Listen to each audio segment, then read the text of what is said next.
is that prize guy, Scotland's strongest man, 2026. Grangemouth, ultimate strongman fans around the world. Are you ready? Well, Martin, it's an absolute joy to be back in glorious Grangemouth. This is definitely our home for Ultimate Strongman, and it's an absolutely great to see us all here on this beautiful, glorious stamp day in Scotland. I took a command decision not to put my kilt on this year. Why not? Because it was wet. And it would have it. Would you like to see him in a kilt? Oh, no. It'd have been so heavy, I've been walking like that at the end of the day. Yeah. But listen, it's great to see the Scottish flag at the top, Martin. Not so great. Who put that English flag up there? It wasn't me. I want to know. It wasn't me, I promise. Needs addressed on that. Is that because you're about to get knocked out of the World Cup? I'm not mentioning the World Cup. I want to get out of here alive, Glenn. The Taco Bells are going to smash you tonight, Martin. Yeah, let's. Oh, yeah, okay. So, folks, we're in for a great day. We've got 16 magnificent finalists, and they're all here to put on a real show. So we're going to start off with the Munster Tire Flip. Even though it's wet, the boys have tested it. It's a little bit lighter than normal. The reason I've done that is because, obviously, Scotland's always wet. So we don't want to hurt the boys. But it's a nice big thud.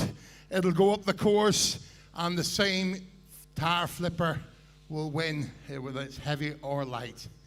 And it's a great, great event.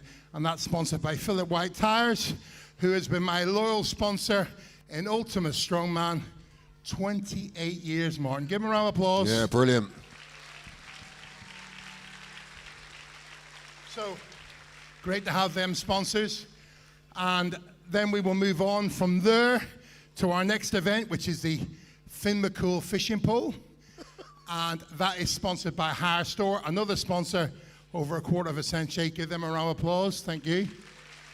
And as you can see, it's been 10 years since I pulled this implement out, this fishing pole. It's the Finn McCool Fishing Pole. And back then, we had a male fish. But after 10 years, society has changed. It's now a tranny. And we've named it officially last night as Tuna Turner. So Tuna Turner will be cast today, and hope that some of the boys will break the current record on this, held by a boy called Clark Beck, which is 23 3/4 kilo fish on the end of the bar. So it's a great event. It's a maximum event for the competition. Our third event of the competition is an arm-over-arm truck pull of Barclays and Sons Truck. Give them a round of applause for sponsoring this. So, arm over arm, it'll be a dash and pull. They will dash 25 meters and pull 20 meters up the course in an arm-over-arm fashion. After that, we will move on to the dreaded daddy dumbbell. 90 kilos of dumbbell with a massive thick handle, the same thickness of handle that you have in the Arnold Classic. 3 1/4 inch girth. It's all about the girth, as you know. Must be lifted to the shoulder and pressed as many times as possible. It's true. After that, we will move on to the finale event, sponsored by Atlas Endurance. Give them a round of applause, a fantastic stone maker who have provided these wonderful, wonderful stones. Oh, by the way, the dumbbell is sponsored by Cerberus Strength. Give them a round of applause. I forgot about all of them. And then we have Atlas Endurance Stone Lift. Each stone from 110, 120, 130, 140, and this brand new 150 kilo stone will be loaded over the yoke height of 4 foot 3 inches. Fastest time wins. That will be a 90-second challenge, and it will be really fun as a finale event for the title. athletes will lift our sponsored Fix Radio trophies. Give them a round of applause, please. And all our nation's events are sponsored today by that prize guy. So he is our official sponsor who's giving away a free Harley Davidson, which you'll get a QR code, which we'll pass around on a sign a couple of times today, just using your phone. Do sign up, it's absolutely free, and you have a chance of winning the Harley Davidson at the end of the season. Absolutely free, thanks to Prize Guy. Give him a round of applause, folks.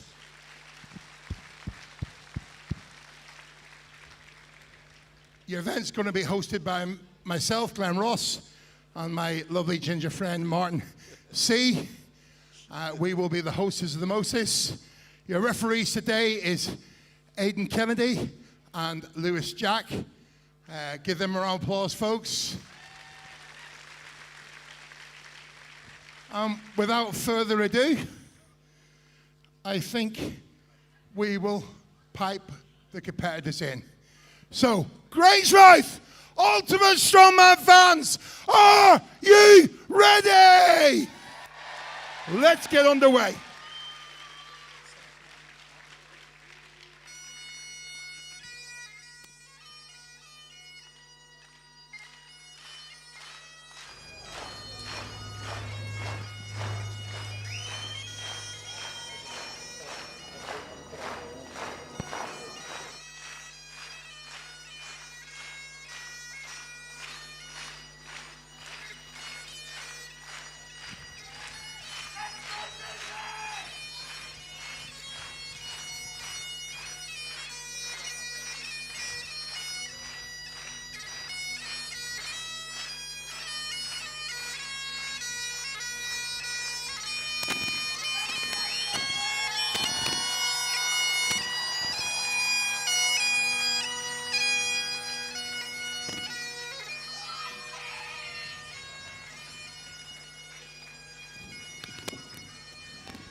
Ladies and gentlemen, please be upstanding for our Scottish national anthem, please.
Give yourselves a round of applause.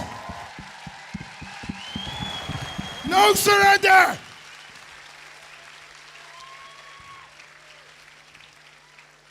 So, that little boy in the grey coat, that gentleman, is that your son?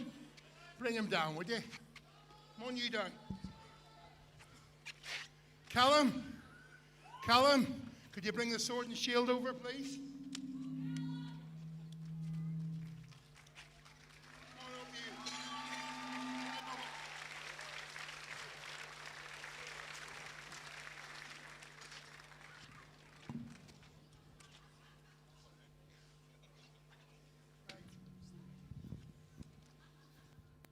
It's known throughout Celtic tradition, as you know, that our chieftain, who today is Leo. Leo. Give Leo a big round of applause. How old are you, Leo? 9. 9-year-old, and where are you from? Grangemouth. Grangemouth. Proper warrior of Grangemouth. You're our chieftain today, so I want you to beat the sword against that twice to the north. Hit it twice. Right, turn it around to the south, over this side. Come on, come around there, go. Hit it to the south, twice.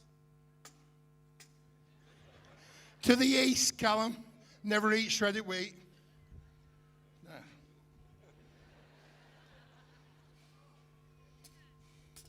And to the west.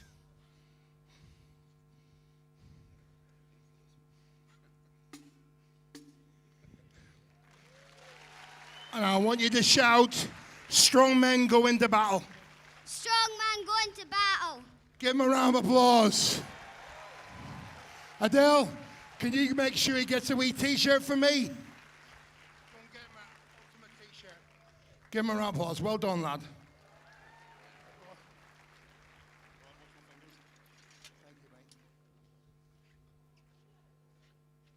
Okay, we're going to announce our competitors, folks.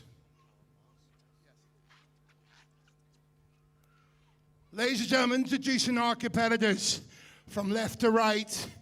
Obviously, we're going to leave out our champion to the end. Introducing our first competitor, Chris Beetham, folks.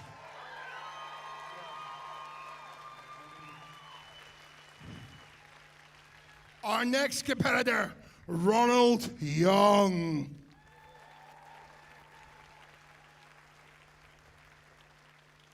Our third competitor, Scott Millen.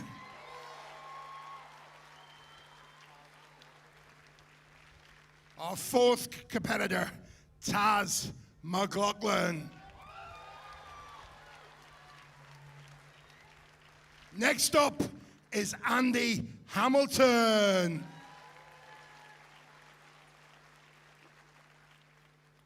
And beside him is Liam Goldie.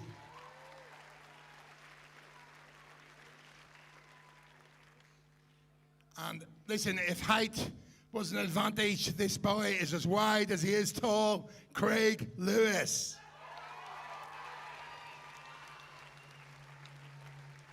Yeah, they're just not in the right order, so I'm diving about. Next up is Ross Snedden.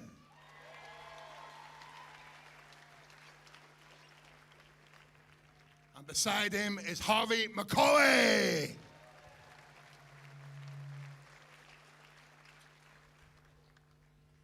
Next up is Connor Monaghan. And beside him is the mighty Callum Sinclair, our junior. Next up is Andrew Goodlad.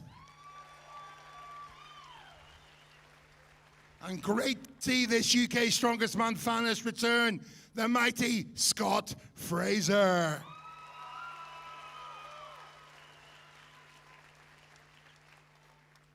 And beside him is Scott Loosemore.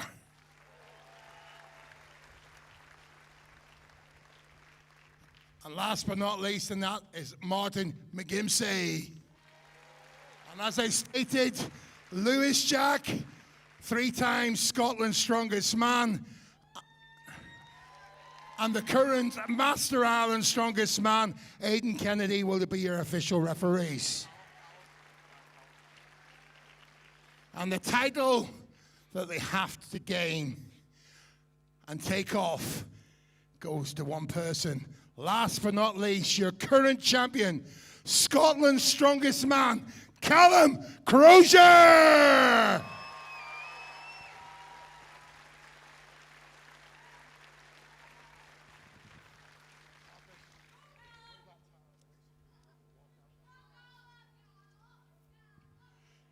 Ladies and gentlemen, this is that prize guy. Scotland's Strongest Man 2026. These are your competitors. This are your 5 challenges. Grangemouth, ultimate strongman fans around the world. This is being live streamed. So if you're here with anybody you shouldn't be careful. Are you ready? Let's get it on. Piper, pipe the man off.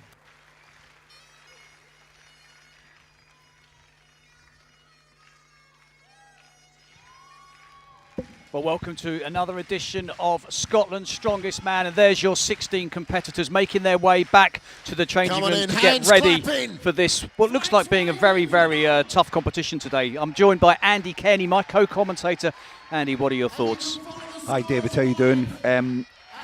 This is going to be quite possibly the most tightly contested Scotland's Strongest Man in quite some time. This is going to be very much a battle to the finish. We've had a couple of titles crowned very early in the last couple of years. Callum Crozier won it quite comfortably last year. Lewis Jack won a couple of titles with an event to spare, but let me assure you, this one is going to go right down to the wire. So people, all the people that are watching this live on YouTube, stick around because you're in for what an incredible afternoon of strongman action. It's going to be fantastic. 16 of the best strongmen in Scotland, and there can only be one champion for 2026.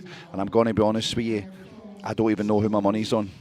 Well, it's a tough one. We've got 2 former champions, of course, Chris Beetham, who won in 2024, and Callum Crozier, the reigning champion.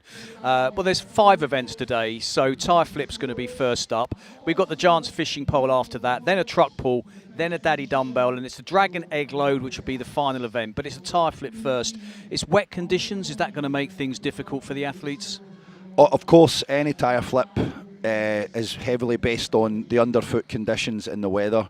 But these tyres are comfortable. They're not super heavy. So the guys should be able to finish them. It's not going to be about whether they can finish it or not. I think this is going to be a bit of a drag race today. So it's about who makes the least mistakes, who can be the most explosive in their flip, and who can get in straight in for the next flip. It's going to go, I think the top 3 or 4 places are going to be within a second or 2 each other. Well, the tyre flip's around 360 kilos, 800 pounds, something like that. It's a 75-second time limit, and they've got to flip it 25 metres. So as you said, it's going to be an out-and-out drag race. So it's going to be interesting to see how that pans out today. And it's quite important to get off to a good start, isn't it?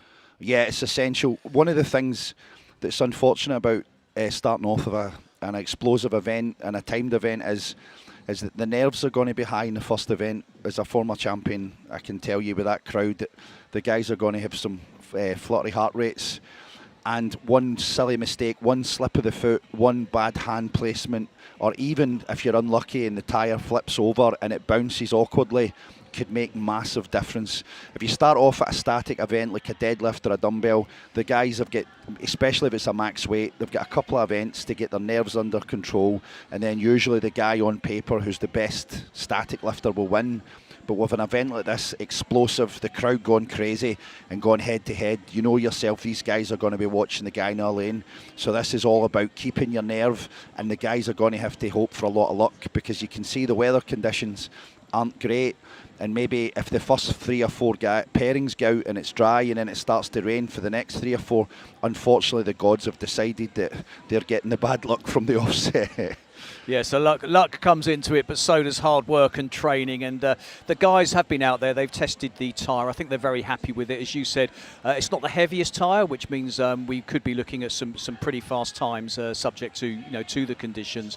Incidentally, you're watching live on YouTube, but you can follow live scoring on the app, the official app, which is live.ultimatestrongman.tv. So the scores and times will be popping up live if you want to go onto that.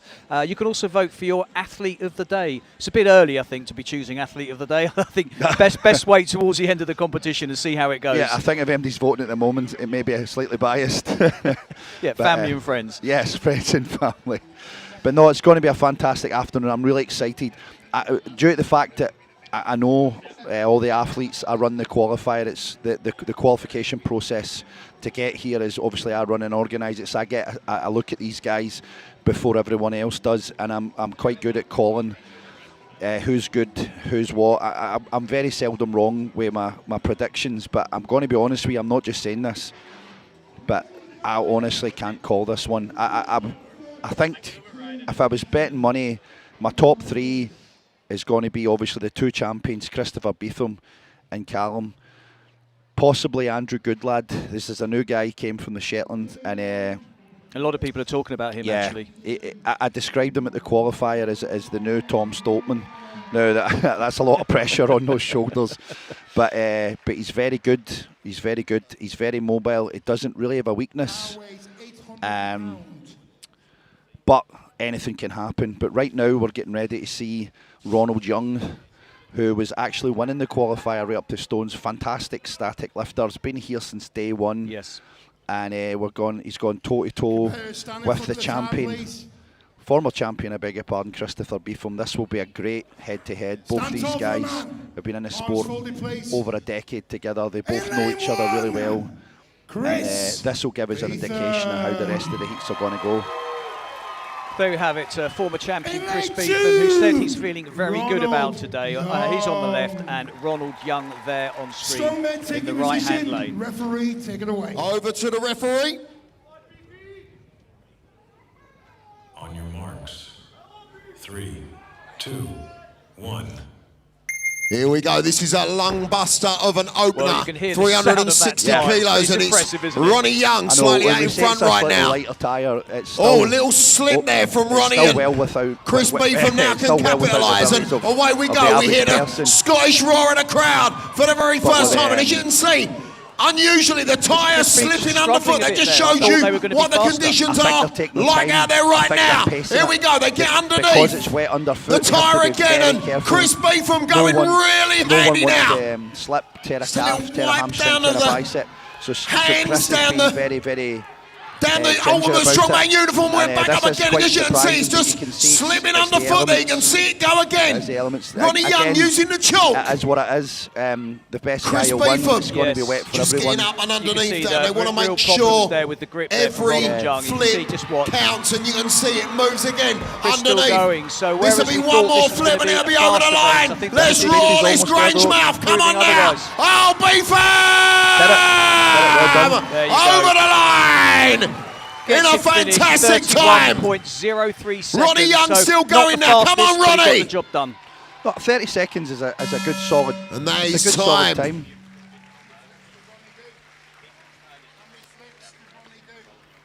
Yeah, he'll be happy with that. Yeah, it's a good marker for everyone else. If you'd have told me before at 30 seconds, I'd have accepted it. I think perhaps we expect him to go faster, but it was steady and intelligent. Well, So Chris, 6 flips Chris is for a very Ronald clever, Young. very experienced strongman, and I think the 6 minute he flipped flips for that Ronald first Young, tyre and and he completing applied the course, winning force that in his heat, feet, he knew that he Chris couldn't go Beetham. gung-ho. He had to be very clever and very, very particular about his placement and how he was lifting that tyre. I think some of the other guys with less experience are actually probably just going to go gung-ho and they're going to miss a few flips. So that actually is not as impressive. We thought it was going to be speed. That was a very clever performance by Chris, and he's in the lead, and it's everyone else has got to beat that 31 seconds now. 100%. So playing it smart, not sort of overextending himself. It's just get a nice steady result, if you like, and just hope these up there. There's 16 guys today, and it's worth mentioning when there's 16 athletes, there's 16 points for first place, and it goes down. Second place is 15, down 2 if you come last. You get 1 point or nothing if you fail to lift. But what it means is, if the favourite has one bad event and finishes 8th, 9th, 10th, he drops a lot of points. Swing. So you've got to be in that top 4 or 5 for every event if you're going to win this. There's many occasions in a strongman, strongwoman competition where the winner doesn't actually win an event. You'll see that you've got one-trick ponies. Like they'll win one event, they'll be exceptional at it, and then they'll be very under-conditioned, or they'll have poor ability in the other ones. But Christopher's a very... Sunday name, it is Sunday. Chris is very, very clever. He's very, very good all-rounder. I mean, let's be honest about it. He's one of these guys that people write him off. They underestimate him. We don't hype him up enough. The guy was and Andrew Flynn away from running One, two. ultimates So that was UK's last 3 year. flips. Yes. Ronald He's Young. he's very and a good. time And of as I say, he's going to be there or thereabouts for the rest of it. If Chris has done it in 31, I don't see anyone doing it in like 20, 22 seconds. No, exactly. No. You could definitely see not. what he was doing was he was flipping the tyre, he was going down, making sure he had the perfect hand Our grip, next two and he made competitors, sure his Scott feet in lane were 1, bedded in Taz before he in lane applied the 2. force. So it was very, very clever, and it was like a very methodical pace, but it was very effective because he never missed a lift, he never missed a flip. Ronald missed about 2 or 3 attempts. So let's see how the rest of the guys got on. Now, we're talking about experience. There's no one on this field more experienced than Scott Milne. Fantastic competitor. Yeah. Scott has his moments. He would have won a lot more in the sport, but he sometimes has mistakes and errors. But when he's good, he's very, very good. And this is Taz. Taz, if you remember last year, on his debut, won the first event, the Farmers Walk. Correct. He's a really good guy. He's from Larkhall, just outside of Glasgow. He's a former rugby player, and again, another athlete that doesn't Stand tall look for the man. like he's one of the best guys at the competition, but he's very consistent. Arms folded. And he just goes In about lane his 1, business. Scott Millen. Well, rather unfairly, we often In call him lane the 2, Eliminator Man. He's spent Taz so much time in McLaughlin. Eliminators at the UKs and nearly always wins them as well. So it's always Strongmen good to see take your Scott position. Milne. So No, the crowd love him. Take it The away. crowd love Over to Braveheart. the referee. interesting heat. As he says himself, no Braveheart, no On party. your marks. Exactly. 3, 2, 1. Off and away we go. Scott Milne, Taz McLaughlin, See how and Taz gets Scott on. Milne See, look, he's very... flips the 360 kilo tyre nice. Or just a little slip see there, and how as you can he's- see, just goes to grip it, and then I think Christopher it Beetham's starts to performance is slide perhaps again. better Taz than we McLaughlin thought. just getting Exactly, it's starting to his show shock already, out, isn't it? and Because gonna Scott's try a and good get a little type. You bit can of see the grip, and tyres you can slipping. see that Slipping. slipping and See sliding. what Scott's Conditions doing, he's not just trying to lean into the perfect tyre. here So in he's applying Grangemouth force today. at an angle. Here we which go he now. would normally do, but Scott whereas Milne. Beefy was lifting it Let's get this straight up and over it. Straight up. And Away actually, we Glenn go. Ross was saying to the Yes. athletes beforehand, do not lean into Finding it. the That's groove not the now. way to Scott do it. Milne. So hopefully Scott can figure Scott's this one out. worked Popular out figure now, in look. Scottish There you strongman, go. and we go But again. unfortunately, he's a few... Keep this going, Well, Scott. Chris Beetham would have finished a long Taz time ago. just Scott's just got to looking at keep his going hands, and trying hope to that the get other that grip. athletes have similar problems. Fighting against the elements today, and come on, Scotland, let's get behind him now. No, it's slipping. 15 seconds It's a left. very Milne. difficult event. Just puts his head down into it and Christopher Beetham was very crouches clever there. down, and the time is ticking Yeah, it's away, not and he gonna happen. really needs another flip of this tyre. But the time is against him now.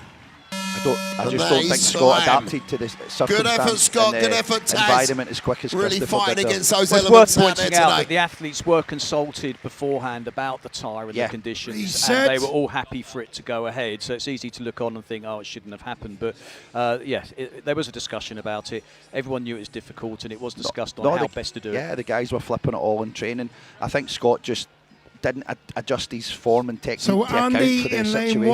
1, He Liam was trying in to lean lane into the 2. tyre like a rugby scrum, and that meant that the minute the tyre broke the floor, gonna grab at a the quick other word side, with the rubber Scott would normally Milne. bite into the ground before it. But Scott, it's if not, I can it's grab you sliding. quickly. Yes. So Okay, whereas you got Christopher all your was picking family it and up, friends up there right now. he was Scott, picking it that's up vertical rather than an angle. And just explain to the crowd very I quickly think how some of the tough other that is guys out will there today. watch Scott's That's performance brutal, here, especially and in they the will adapt. wet. You just, because it's a brand new tyre, the tread's flat to the ground. You can't get your fingers under it. So it's just so sloppy. Is it a case of trying to be a little bit cautious, making everything count, but then it starts to slip and it gets away from you? Aye, you need to make every single rep count. Get your hand positioning right, get your feet right. It's definitely not a speed thing. Listen, good luck for the rest of the competition. Scott Milne, ladies and gentlemen. Big love, family, big love. So Andy and Liam, please. Andy lane 1, Liam lane 2. So, our next pairing up, we have Liam Goldie, my protege. We're going to be slightly biased with Liam. And then he's going up against Andy here.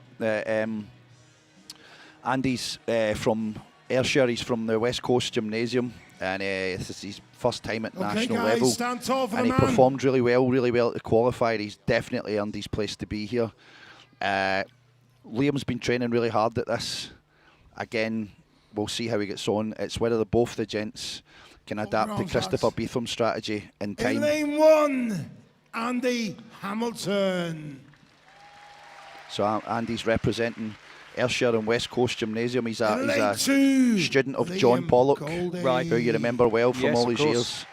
And then this is my golden boy, Liam. Strongmen taking position. Liam's been to UK's. Over to the referee. And he's reserved for UK's this year, so he should be there or thereabouts. This should be a decent event for him. He's been on the big stage, so he's got that experience, which helps. Yeah, he's a good boy. Off and away we go.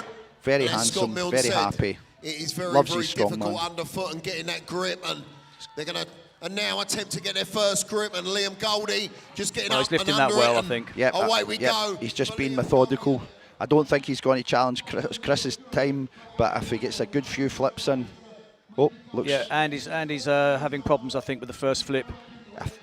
Yep, he's tweaked. I think he's tweaked his arm a wee bit. Yeah. Maybe he's not kept himself warm, but he's definitely. It looks like he's aggravated that left arm. I think if he's sensible, he should walk away. Yeah, he's just making it worse. That's not good news for him from the first event. But Liam Goldie, it's that wet tyre, isn't it? Slippery. They're grippy when it's dry, but when they're not, flipping a 360 kilo tyre is a very, very impressive feat of strength any day of the week. Yes. But if you do it whilst it's soaking wet and the underfoot's soaking wet, that is. I think the guys are having problems, but they can't get their hands on a nice position in the tread. If you look at the top of the tread, there's nowhere to put your hand directly under it. So I think the guys are having to grab it at an angle, and it's making it difficult. Yeah. So yeah. Disappointed there, Liam Goldie, and again, as each heat goes by, it makes you realise how good Chris Beetham's heat was. Yeah. So that's Liam's got 2 flips there. So Scott Mullen's 3 flips isn't actually looking as disappointing as we think. But it could keep him well up in the points. Yeah, So yeah. Now first aid, please. Now these next 2, we've got the smallest guy in the competition, who was the fairy tale story for the qualifier, and then Big Ross Sneddons. He's not. He's got 0 experience as well. This is his first time at national level, so if either of these guys get a couple of flips in, I think they'll be very, very happy with that, and I think it'll be pretty solid points to start their campaign. Do you think there'll be nerves now? Having seen some of the other competitors go, obviously Chris Beetham did well, but the others struggling. So if you're new to this, you must be thinking, I've got no idea what's going to happen now. Yeah, I don't doubt for a minute that I think watching guys that they know are better strongmen than them struggle, it's definitely going to put the fear in them. Craig in lane 1. You know, that's the athlete's mindset, though. They've got to walk up to that tyre and say, I'm not willing to accept that just because X wasn't very good, it doesn't mean that I can't be. And Ross in lane 2. Again, as I called in the first event, we expected the 2 guys to be banging those tyres over. Yeah. It was going to be like a drag race, but the more I look back now, I realise just how well Chris did. In lane 1. And even Ron's still sitting second. He was only 1 flip away. Yes, yeah, so exactly right. Yeah. So Craig Lewis, 41 years old, second oldest man here at the competition at 90 kilograms. He's the lightest. Yeah, he's got no right to be here. I don't mean that in a disrespectful way. He's small, he's old, he's got no right to be here. It's a fairy tale story of the competition, and I love it. And anything that he does here, any scalps he takes, any reps points, is a bonus. Yeah, absolutely right. Such a nice gent as well. He showed up, did the qualifier at the last minute, sneaked in at the last place. There you go. Ross is looking no bad. I actually think that, please don't hate me, any Ross Sneddons fans, but Ross is built for comfort, not speed. So his methodical approach might actually favour him. There you go. Craig Lewis gets his first flip. He's enjoying that, loving the Scotland crowd. I spoke too soon with Ross. Well, it's funny because it looked like he did it very well, and we've seen it before, but it's that next flip that gets so difficult. So he's now getting under it. He's going to get this one. Good points, Ross. Well done. Needs another flip. Another flip, and he's in the big money. Look at this from Craig Lewis. Well done, Craig. Let's go again now. Again, we would have liked to have actually enjoyed a 8-heat drag race with split hundreds of a second, but this is actually making it a wee bit more interesting, a different capacity, because now it's down to reps, and they know that it's 2-3 reps is going to get them in the money. Well, put things in perspective, Craig Lewis at 90 kilograms was nearly half the weight of Ross, who's 160. So yeah. A big difference. And he's size. older as well, he's older. Both going for it. Oh, no. But Ross Snedden's going to get another one, and that's going to mean that he's going to be well up in the points, I would imagine. Just in time as well. Again, as I joked, I think Ross is built for comfort, not speed. But and that slow, methodical approach actually favoured him there. It did, but Craig Lewis, you can see how happy he was. He knows actually he's put in a really good performance there. Yeah, no, he's did anything that he doesn't zero rep, anything that he gets a few points in, he's a champion. Yeah. He's done fantastic. He's running done over really to go well, see go and see the family. Ross, I'll talk to you if that's okay. Ross, first of all, the conditions out there. Very slippery. Yep, so very, very slippery. So at the moment, Scott Mullins in joint third. Yeah. We've got Ronald Young in second, and we have Beefy in first place. So yes, we've still got that's us halfway. We've got 4 heats to go. Who knows? Who knows what can happen here? I'm a wee bit disappointed in Taz only getting 1. I thought Taz had more in him than that. That's. I hope he can. Hopefully that's his one bad event for the day. But now we've got Harvey and Connor Monaghan.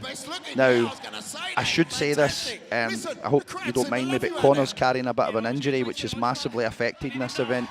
Connor was going to be one of the big favourites for this comp. He's a UK's strongest man finalist, and these events are good for him. King Kong, as his nickname is. But I think he's going to be very ginger about this one. And then Harvey get in as a reserve. Well, Craig Lewis just wrapping up his interview there, but you can see from his face he's very buzzing. happy. He's buzzing. Yeah, and it's good now to get that one out of the way. He'll have settled any nerves that he had about being the smallest competitor, and he can just give it everything now. Yeah, and no matter what happens, he's earned his onesie. Well. He's earned his onesie. He's having his day in the sunshine. Now, as I was saying, Connor's normally lethal at this, but he's got a niggle in his forearm, so he might just do one and call it a day. We'll see. And then Harvey, I don't know, Harvey's tyre flip's okay. He got in as a reserve. Harvey didn't qualify. He got in to replace Jamie Kleiman. So I don't know how much he's been training and how focused he's been on the events. Okay, guys, but he's a really good athlete, and hopefully he can get a few flips in here. Hopefully both of them can. In lane 1, Harvey McCauley. From Aberdeen, always got a big smile on his face. Good. Very good powerlifter as well. Very good powerlifter. Connor would have been one of the hot faves today, but he has got a bit of a niggle. You can see that strap on it. Yeah. Over to the referee. Well, let's see what happens here. Hopefully, it might surprise me and get 6 flips. 2, 1. Here we go, off and away we go. Harvey McCauley, stand side. Connor Moynihan. Oh, that niggle. I just think he doesn't trust it. No. I don't think he wants any piece of this. Gets into your head. Yeah. It's the application of force will never be full when you're hesitant. He's scared. He's just waiting because remember he's got UK's in a few weeks. Come on. He doesn't want to hurt it. There we go. That's a raw. Harvey's got one. Yep. Bang. And over it goes. Awesome from Harvey. Yeah, looking good, Glenn. And look at that. Taking his time. Still chalking up. Connor. Yeah. He's drying. He's used a towel to dry off. Used a towel to dry off the treads. Yeah, crafty. Everyone else watching that now. I wonder how many other athletes will do that now. He could get 3 here. If he's quick, he could get 4. It's normally Callum Crozier that comes up with the crafty tricks. But Harvey's done something quite clever here. So one more flip. Got to be quick. Come on. Inside the red zone we go. He's out of time, surely. No. Just a little that puts him joint with just Liam Goldie on 2. And he knows. Give him a round of applause. Correct. So as things stand, it's Chris Beetham who leads. Only man to complete the course, 54.1 second his time. Scott Milne in second, or joint second with Ronald Young. Yeah. Nice round of applause. In lane 1, Callum in we've lane got 1. Who have we got? We've got a couple more pairings left. We've got 3 left. Still to see the defending champion. And Andrew Goodlad as well, another guy that is just built for tyre flip. Stuffed up your, have you got anything else up there? No, well, listen. The towel. Wasn't that good thinking? Did you see that? Yeah, I just thought, well, keep holding these biceps, so see how we go on, yeah. Do you think that got you an extra rep? Maybe, yes. I would say so. And do you think any of the other athletes now will use that technique? I think they will. Well, listen, you're a leader, not a follower, that's for sure. Ladies and gentlemen, give it up! Okay, guys, stand tall for the man, please. Well, there you go. Giving them all an idea now on how to get a better grip folded. as we go into this next heat. In lane 1, Callum St. Clair. So this is our junior. This is our under-23 athlete who we gift a place in the final 2 for the champion. 2, Andrew Goodlad. And this is the one I mentioned, the dark horse. Strongmen take a position. Where people are saying he Referee, could take it potentially be away. podium or do better than third. I would not bet against him winning this competition. On your marks. I don't want to exaggerate too much, but this boy is ridiculously talented. Well, this is crunch time. It's going to be down to how he handles this. Our under 23. See if you can't lift it, then just gets under it. Let's go, junior Callum. lifter looks like he's Come on, got one. him up now. Callum just got it on his knee. Knee tack.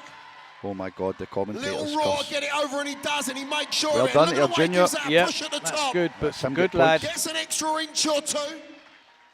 Where there was so much expectation. I mean, if he fails this, he won the tyre flip in the qualifier. He won Come on it. now, I let's think, get this. I'm pretty sure it was, but yeah, he's just not grabbing this at all. No, he's not. This is a huge shock. Okay, let's go now. Come on. Someone like Scott Mullen, who probably walked away and went, "I've blown it" with 3 reps, is now really realising that perhaps it's not been as bad a performance as he thought. Yeah, I mean, Scott looked like it was a disaster, Wow. didn't it? I think he'll be having second just thoughts now. Really being having a tied struggle second. up In with fact, the grip. 4 athletes tied for On the second at the moment with 360 three kilo flips. tyre. Yeah. Come Oh on, no, Scotland. it's Get a behind them now. disaster We're for inside Andrew the red Goodlad. zone. Wow. Let's go now. Come on. Wow. That everyone on And the YouTube time would be like, ticks away. this commentator doesn't know what he's talking about. No, but everyone's been saying it, Yeah. and But he's. that's a shock. That's like Eddie Hall walking out and failing the opening log or something. This guy was flipping the tyre at the qualifier like it was nothing. But yeah, that's really put a dent on his podium place now. Oh, he's just got to. It's just whether he can dust himself down, get it out of his head, and then just concentrate. We have to remember this is his first time at open level, at national level, so maybe the nerves is getting the better of him. And well done to our junior lifter for getting a tyre flip over and getting on the points and getting in the mix. It's not often you say that, is it? When you say 1 or 2 flips in a tyre event is good, but today it is. Now this is the pairing, I suppose. These are probably realistically the only 2 guys that could take Chris Beetham this. Yeah, 100%. So they've got this Scott is, Fraser, the Shermanator, who's done this tyre at UK's on Channel 5 Live. Okay, guys, He's stand very tall good, for the man. very good at tyre flip. And then Callum, when we had this event 3 years ago, absolutely obliterated In everyone lane at 1, looks relaxed, doesn't he? Scotland, strongest man. Remember, he's doing this with a damaged finger as well. Yes. So that's not going to be pretty. So there's your reigning champion. Won the title In last lane year 2, at Brayhead Arena. What a year he had last year. Fraser. 6'4", Scott Strongman Fraser. taking So position. he came out of nowhere a couple of Referee, years take ago, it and he's away. been very impressive. So Scott, fast mover. If Scott could get his overhead power up overhead, he would be the best in Scotland. He's really good at carries. He's a good deadlifter. He just lacks overhead power. That's his one weakness that stopped him getting more trophies than he probably deserves. Looking Callum Crozier, and he is off and running. Scott Fraser just getting underneath the tyre, and away Scott's we got go one. for Scott Oh, Fraser. God. But Callum Callum going Crozier well. Defending champ. just getting under now and finding his grip. Here we go now, onto his knee. Yes. Up and over, Yes. he just pops it He's up and figured over. it out. And He knows he what he's doing. uses every He's got the ounce tilt. of experience to flip this tyre. You can see how Here much in his Grangemouth fingers today. and this Here we slippiness go is now. He frustrating knows him. what he needs to do. Little slip on the tyre. It can Slipping away use from him. that slightly to get nearer the line, and he does. Oh, that finger, you can see that it's bothering him. It's Yeah. a tough event for him. He just puts his chin in there and he's wanting just second steadies place here. himself and I think if pops Callum out was and smart, away and over he it would do goes 4 and he flips grabs an inch and or walk two away on because the Yes, flip. it's not going to beat Chris Beatham's 20 time now. seconds That remain. time's But gone. I don't think he can take a chance with Scott Fraser in the other round, in the other lane. So this looks like Beefy's took the first event. Just uses a slip Oh, and a that- slapper inside that's the a red zone. real Needs to wrestle get with this that. near the line. We need to get it over. Come on, Callum. Yeah, Just fell short. I think he knows that that's probably enough. yeah.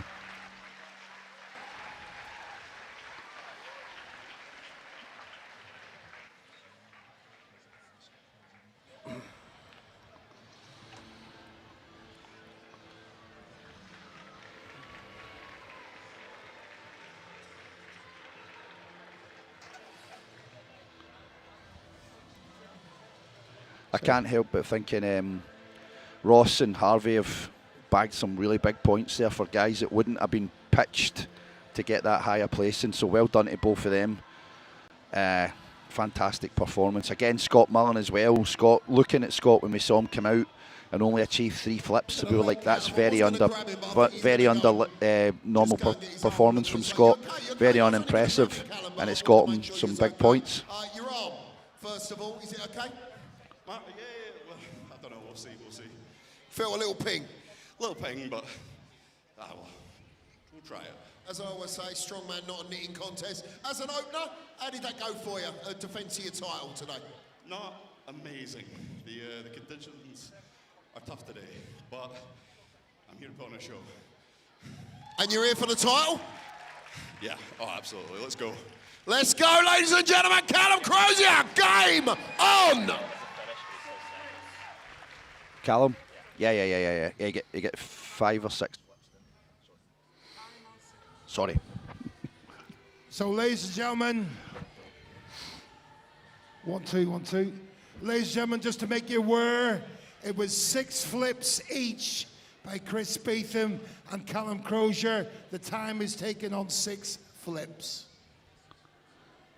And Chris Beatham is still our leader. Our final 2 competitors, Scott, lane 1.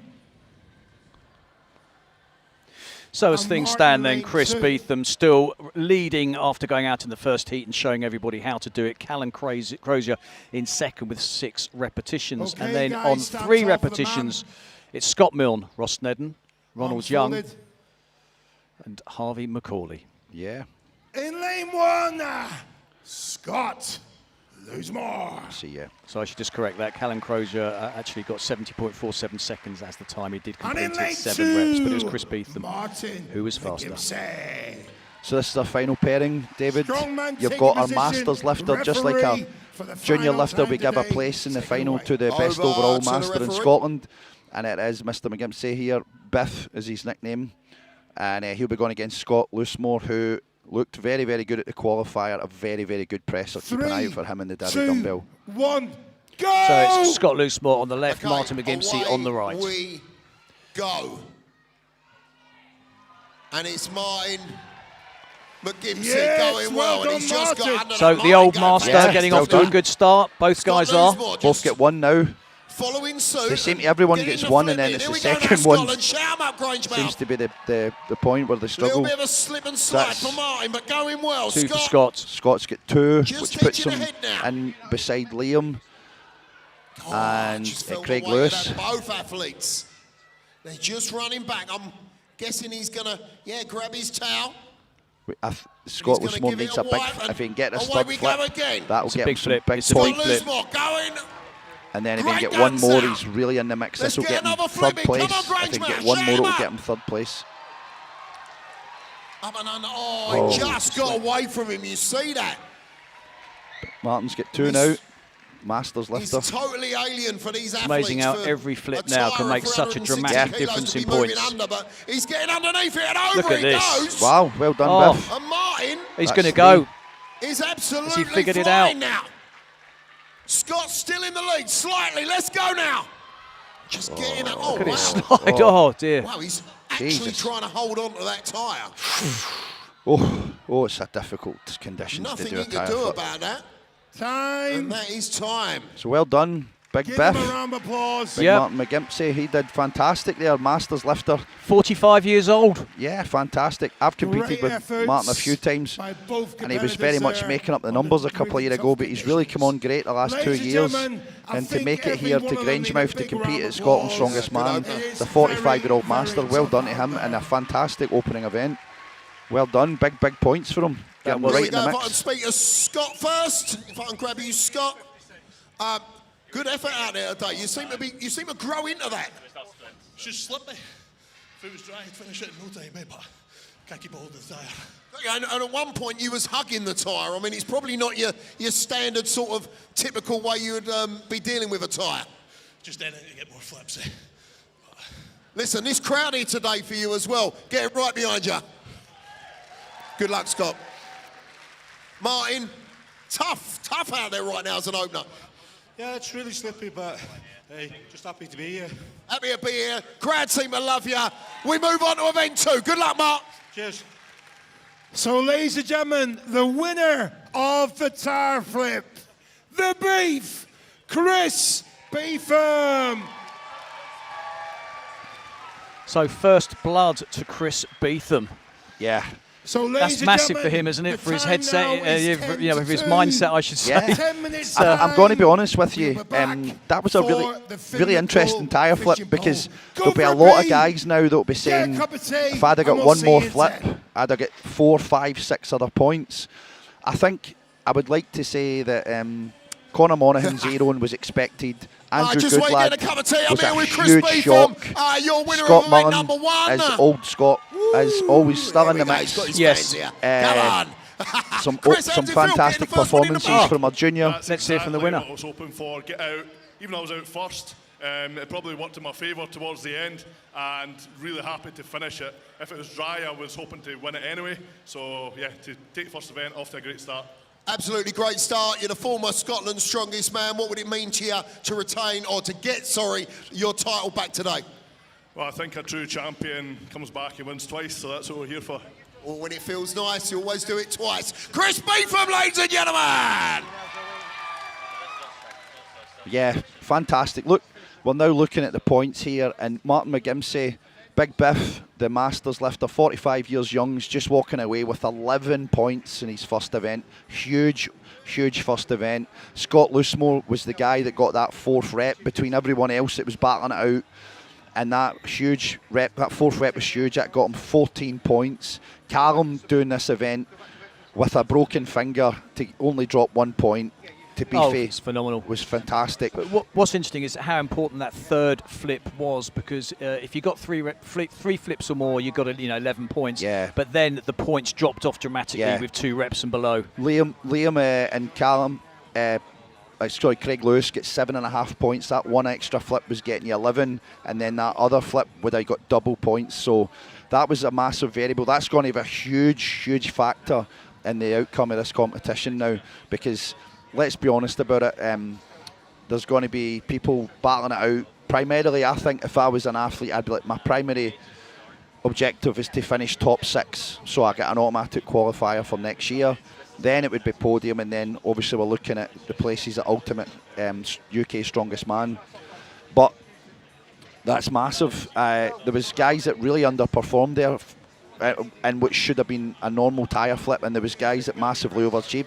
Harvey McCauley, 13 points, fantastic, absolutely fantastic. Ross Snedden, I liked Big Ross's performance. He's a big, it's like a big gentle giant. He's so cumbersome. He's not the fastest, he's not the most agile, but he just took his time, paced it, and got his 3 flips, and he's getting into the second event now with huge points. Yeah, but if you look at who is at the top, it's no surprises. None of the big favourites. Chris Beetham, Callum Crozier, to a degree Scott Milne have had a disaster. At England's Strongest Man, for example, you've seen Paul Smith come out the last couple of years and have a disastrous first event, and then he's constantly chasing because he's dropped 5, 6, 7 points from the off. And he comes back and he comes good, but as a result, he just falls short. He's had that bad result in the first event, and you just can't catch up when you've got some really good athletes ahead of you. So it makes it very difficult. Yeah, I think obviously the happiest man in the dressing room at the moment is Christopher Beetham.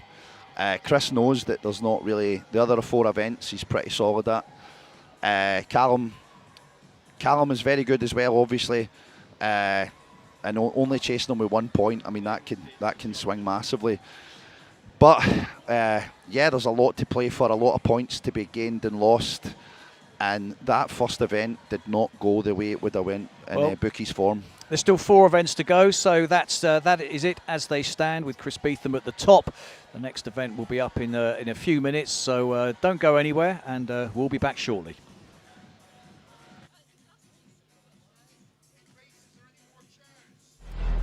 Red tape, boots tread.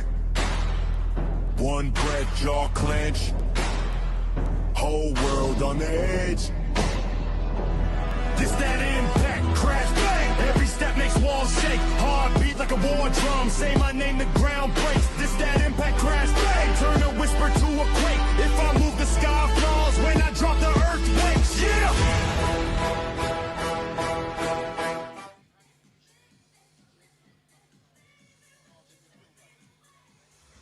The biggest prizes in the game just collided with the heaviest lifts on the planet.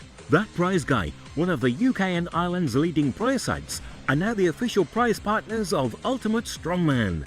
Ultimate Strongmen lift and flip cars. That Prize Guy gives them away. With over £200 million in prizes won, That Prize Guy offers life-changing prizes, with entries from as little as a penny. Ultimate Strongman and That Prize Guy, where raw power meets massive prizes.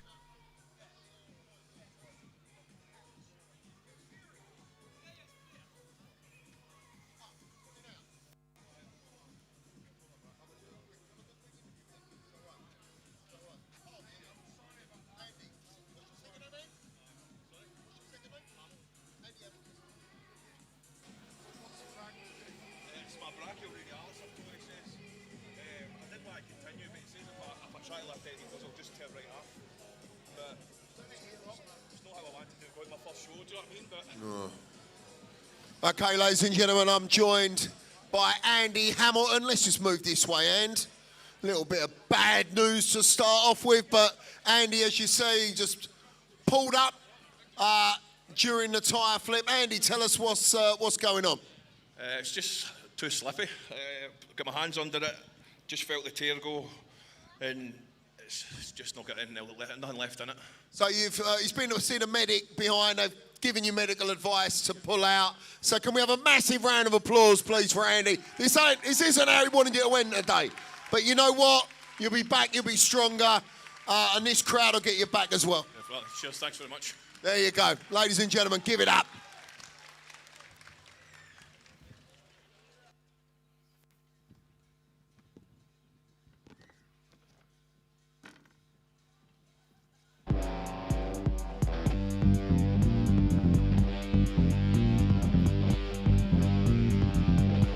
Ladies and gentlemen, That Prize Guy, Scotland's Strongest Man 2026 for the coveted Fix Radio Trophy. Our next event is the Finn McCool Fishing Pole, sponsored by Hire Store, lifting our magical tuna Turner fish for a maximum weight. Grangemouth, Ultimate Strongman fans around the world, are you ready? Woo. Oh, they're ready. So the weight starts at 7.5 kilo fish on the end of the bar, folks. This will go in a bit of a machine gun fashion. The guys have a load of chairs out there. They'll put them in a row and they'll come out as quickly as possible on this event. 2-minute call for our competitors. 2-minute call.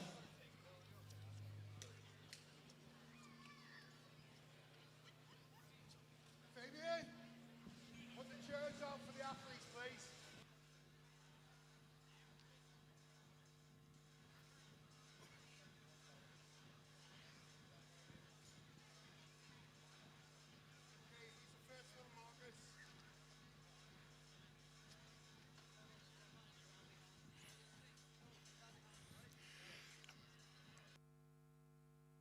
1, 2. So Andy Hamilton is out. So first to make the lift, folks, is Connor Monaghan. Give him a round of applause. Out you come, Connor.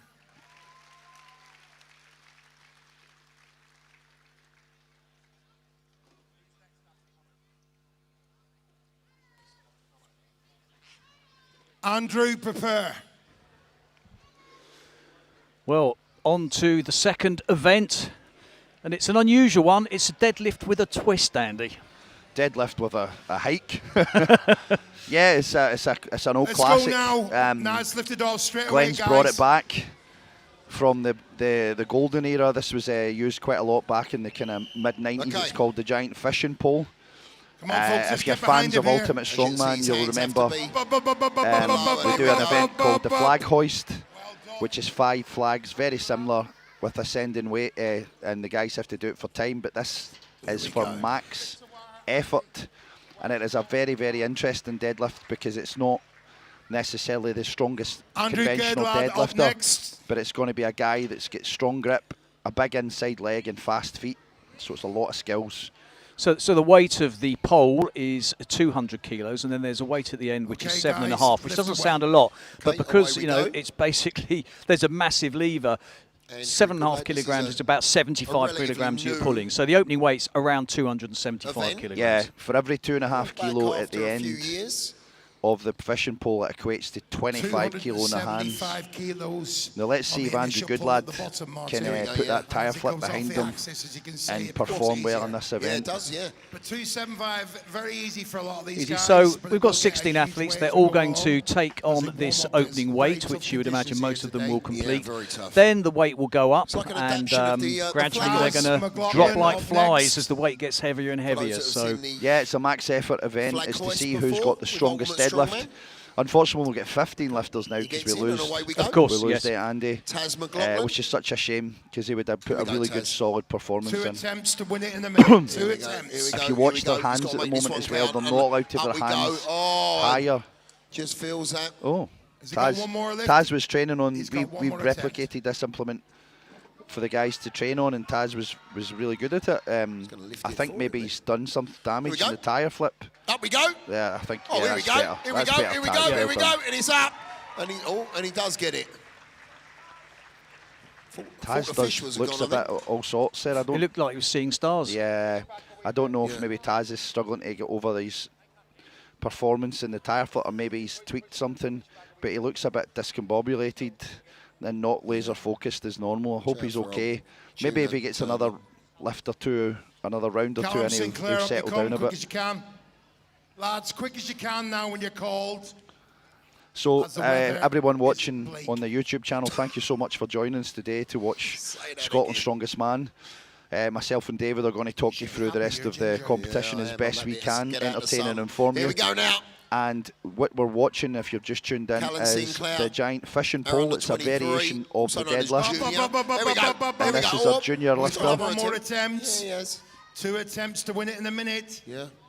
I don't know if he's even attempted this before. I don't know if he got a chance to practice on a couple of the apparatus that was built for the guys to He looked train like on. he was just leant forward too far. Yeah, it's very much an event. If you've not trained this, you'll get no chance. There's a big skill to it.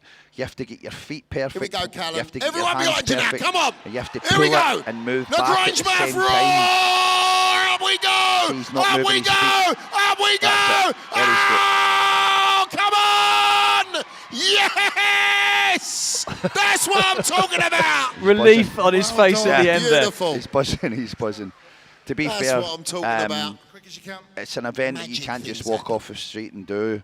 You need to train it. That's why we got a couple of them made for the guys to train on. Scott's been at my gym religiously training on it. Very, very. One of the good things about Scott Fraser is he's so methodical. But at the same time, he's so particular about everything. When he trains and practices for a competition, he leaves no stone unturned. And he was very good at this. He was very good at this. Not today. Calling his legs skinny? Big inside leg, as Glenn's been nasty and saying he's got skinny legs, but that big inside leg will help him. 100%. Liam Goldie up next. This is Liam's opening attempt. Liam two tire flips was okay for Liam. I would have liked to have got 3, but it's early days, as I say. Okay. But let's see how we get some of this. Started. Up we go. Yes. Making easy work of this over. Up we go. There was a debate, wasn't there, earlier on at the athletes' meeting about whether to use tacky or not, and actually the athletes unanimously agreed they didn't want to use tacky, and the chalk would be fine. I can't imagine that tacky's bringing it into the table, and then if it's tacky for one, it's tacky for all, and then tacky in the rain definitely wouldn't have benefited anyone. You're not going to fail this on grip, you're going to fail it on deadlift power. Craig Lewis, here we go, Craig. Craig's the smallest guy in the competition, and he was just getting this and no more, losing in training, but this looks tough for him. He's lost his foot. He's sitting on it now. That's a shame. It's not for want of doing it. He's actually a good deadlifter. Like if this was a barbell today, Craig could hang with these guys. Very good deadlifter, but being the smallest guy in the field, he's got the smallest inside leg. And being the lightest guy, he's got nothing to pull against this bar with. Here we go. But amazed if he can get a point though. But you have one attempt, then you go back to the second attempt. But of course, you've just sapped all your power, so it's so hard, isn't it, to come back to the second one. You know, 25 years in the game, David, there's very, very seldom someone gets anything in a max effort on the second attempt. Very seldom. Exactly right.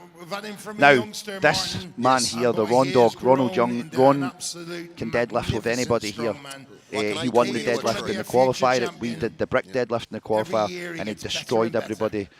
So he's a monster deadlifter. But again, he's one of the lighter guys, and he's one of the shorter guys. So he's really up against it here, against the big lankies. He's put on a lot of size in the last few years, actually. Yeah, Ron's a great guy. He's been here since day one. He's had a few nasty injuries that he's came back, which a lot of people don't get respect for. Is some of these guys have got to get over these injuries. You know, ripping a pec off. He's done both his pecs. But look at that, the second effort. He struggled on the first, and then he just ripped it up. I think he needed to just find his foot placement. Yes. But Ron, if Ron gets big points in this, he'll have done well, because it's really not. It's not favouring his biomechanics. That's the politest way I could put it. But here we go. This is a man that's built perfectly for it. A man that's got a good deadlift. A man that's did the flag hoist loads of times. Yes. Loads of experience. Scott should be one of the guys to beat at this. Tall. He's got a good frame. 6'2". Yeah. He is perfect for this. He'll be right. I think he'll be right in at the final rounds. Here we go now. Scott Milne. Big pull. Oh, he's flying. Scott knows what he's doing. It's good to see him back. I just love Scott Milne as a competitor. Do you know, I emceed Scott's first ever comp, and he was a 105 athlete, and I was the MC, so I've been with Scott from his whole career.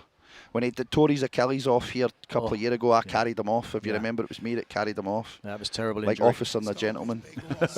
I don't think many of our listeners will get that reference. Well, Scott represented Britain in kickboxing. Muay Thai, is that how you pronounce it? Yeah, he's a good guy. Absolute elite fighter in his day. No, he's a fantastic guy, great athlete. The crowd love him at UK's. Here we go now. He's probably the biggest bully as well. He picks on everybody. He's so mean.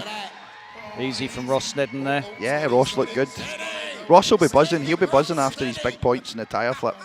He'll have a wee bit more air in his chest, you know. And I'm pleased for him, because he's just a baby. It's his first time at this level. He's a wee bit unsure of himself in training. He's got a slight negative vibe about him. So that big points in the previous round. Some confidence. Yeah. You say he's a baby. He's a 160 kilogram baby. Yeah. Yes. A big baby. But I mean, he's a baby at this level in the sport, of course. But listen, hey, this might springboard him to be the shock of the tournament. Yes. You know, and let's be honest about it. A big ginger Scotsman in the podium just looks fantastic. Absolutely right. Yes.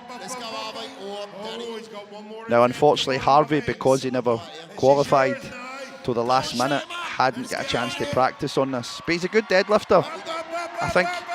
It's not going to happen. That's not a fair justification of Harvey's deadlift. Harvey's just didn't have time to practice on that apparatus. Because he got in as a last-minute reserve, most of the guys have been working on this event for 7-8 weeks. and they've had their time on the fishing pole, but that wasn't a fair representation of Harvey. Well, there. that's the interesting thing about strongman, isn't it? I mean, you can have your PBs in certain events, but Glenn Ross comes up with some interesting events, and actually technique becomes just as important as as how much you can lift. I mean, it's great. It's great to see the crowd as a strongman fan, and everybody else in the stadium and watching on YouTube. We want to see different events. Deadlifts, it gets boring after a while, and we like a wee twist and a variation. I think Biff here, Big Martin's, just got that one with just brute power. Yes. That's been pure brute power. I think he's relieved he just got an opener. I think anything from that point forward is a bonus for our Masters lifter. Scott was good at this. Not the best at this particular event, but I definitely think he's got a few rounds in him, and he'll be buzzing after. He'll be buzzing after his performance in the tyre flip. Oh, jeez, oh. Wow. Manhandled that. Didn't he just? Mustache power. Probably a little bit of anger after the first event. Yeah. Channeling it in the right way. Yeah, no, that was really impressive. As I say, he was good. Maybe he was holding back in training. Some of the guys are clever that way when the rest of their competitors are around. They don't want to give their hand away as such. So here we go. This will be the acid test. The defending champion, runner-up in the first event, the winner of the deadlift last year as well. He won the deadlift last year. Arguably, well, not even arguably, the best deadlifter on this field, considerably on paper, and a barbell, no one could touch him. Yep. So let's see how he adapts to this event. And remember, he's not the tallest as well. Well, he won the deadlift last year at Scotland's. Yeah, he won it. He won it different. Convincingly. He did, yeah. He just done 400 for reps a couple of weeks ago. Look at that. Yeah. Oh. I think his disadvantages is biomechanically. He may be able to cancel them out with just raw, mad power. So I think we've got beefy, and that concludes round one, David. Correct. So far we've lost two. We've lost two, haven't we? We lost, unfortunately, our smallest athlete, Clegg Lewis, and we lost Harvey. I don't think we're going to lose beefy. But no, it would be a big shock if we did. I don't think we're going to lose the beef. But I have jinxed Andrew Goodlad already in the tyre, so if he doesn't get it, I'm just going to go home. All right. There you go. There oh, yes, well, we lost Andy. Obviously, Andy's out. Yes, due to the injury on the first event. Here we go. So let's see what the beef can do. I expect it to be easy. Here we go. Throws away. Up it goes. Just typical Chris Beetham. Slow, controlled, methodical, effective, energy conserved. He's a clever boy. He's a clever boy. He is indeed. And I think he's become methodical and almost scientific in his training. He was a former very good rugby player, suffered quite a bad back injury, I think. And I think through the rehabilitation that he had, he's applied that to his strongman training. And that's why he's such a good all-rounder. Not a specialist in any particular one thing. He's a great stone lifter, but across the board, he always does so well. Yeah, so I think we're going up now. We're putting an additional weight on, so that's 2.5. So that's another 25 kilos, effectively.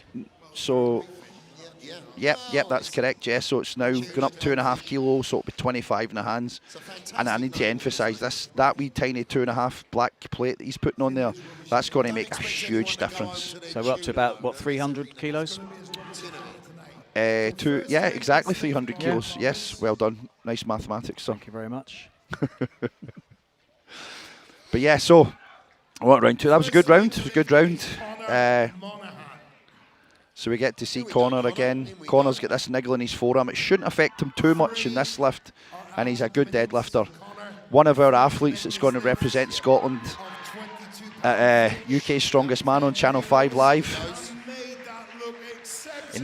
When you're doing this lift, what's the most difficult stage? Is it the initial lift off the ground, or is it just getting to 45 degrees? Is there a point where it just gets really, really hard? It's the sticking point is you'll notice when you start seeing guys fail, there's a sticking point maybe about 12 inches off after it breaks the floor, where it's the furthest away from you and the weight's the heaviest. It's the kind of biomechanical sticking point. If you can get it past there and keep your feet moving, you can usually kind of shunt it up, but it's the wee stall point that gets everyone. Hands very easy, but hands very low compared to the others, which theoretically would make it heavier. Harder. Yeah, I think that's his inexperience. But you know, but the main thing is that he's hopefully going to get a good performance and put that blip in the first. Now this one I'm worried about because I like Taz, I love him, he's a good guy, but he really made hard work at that first event. Maybe it was just finding his feet, but hopefully he can get this second one out of the way because he needs the points. Yeah. Yes. He had his hands nice and high. They're not meant to cross that white. Yeah, that looked a better lift than his first one. I think maybe he's a combination. It's cold, he's not warm, his head's down a bit, he's maybe picked up a wee niggle after the tyre, but he's still with us. That's the most important thing. Now, our junior lifter, Callum, Callum Sinclair from Edinburgh. Yeah, Callum is, he was the happiest guy in the world to get that opening lift. He's only 21 years of age. He's just a baby. He's just a baby. But he's big, you know, at 21, he's 6'4", 140 kilograms. He's a big lad. Yeah, he's a big unit. And he didn't win the junior title for nothing. There's some good juniors. No. But you see how he's not got that explosive power off the floor. Yeah. You need the bar in motion. It needs to be in perpetual motion as it hits the sticking point or you're not going to get it. Scott needs big points here. I'm really disappointed for Scott in the tyre because he's a damn good tyre flip. And he needs a big points here because the daddy dumbbell, he's going to struggle as well. So hopefully he can rack up some big numbers here.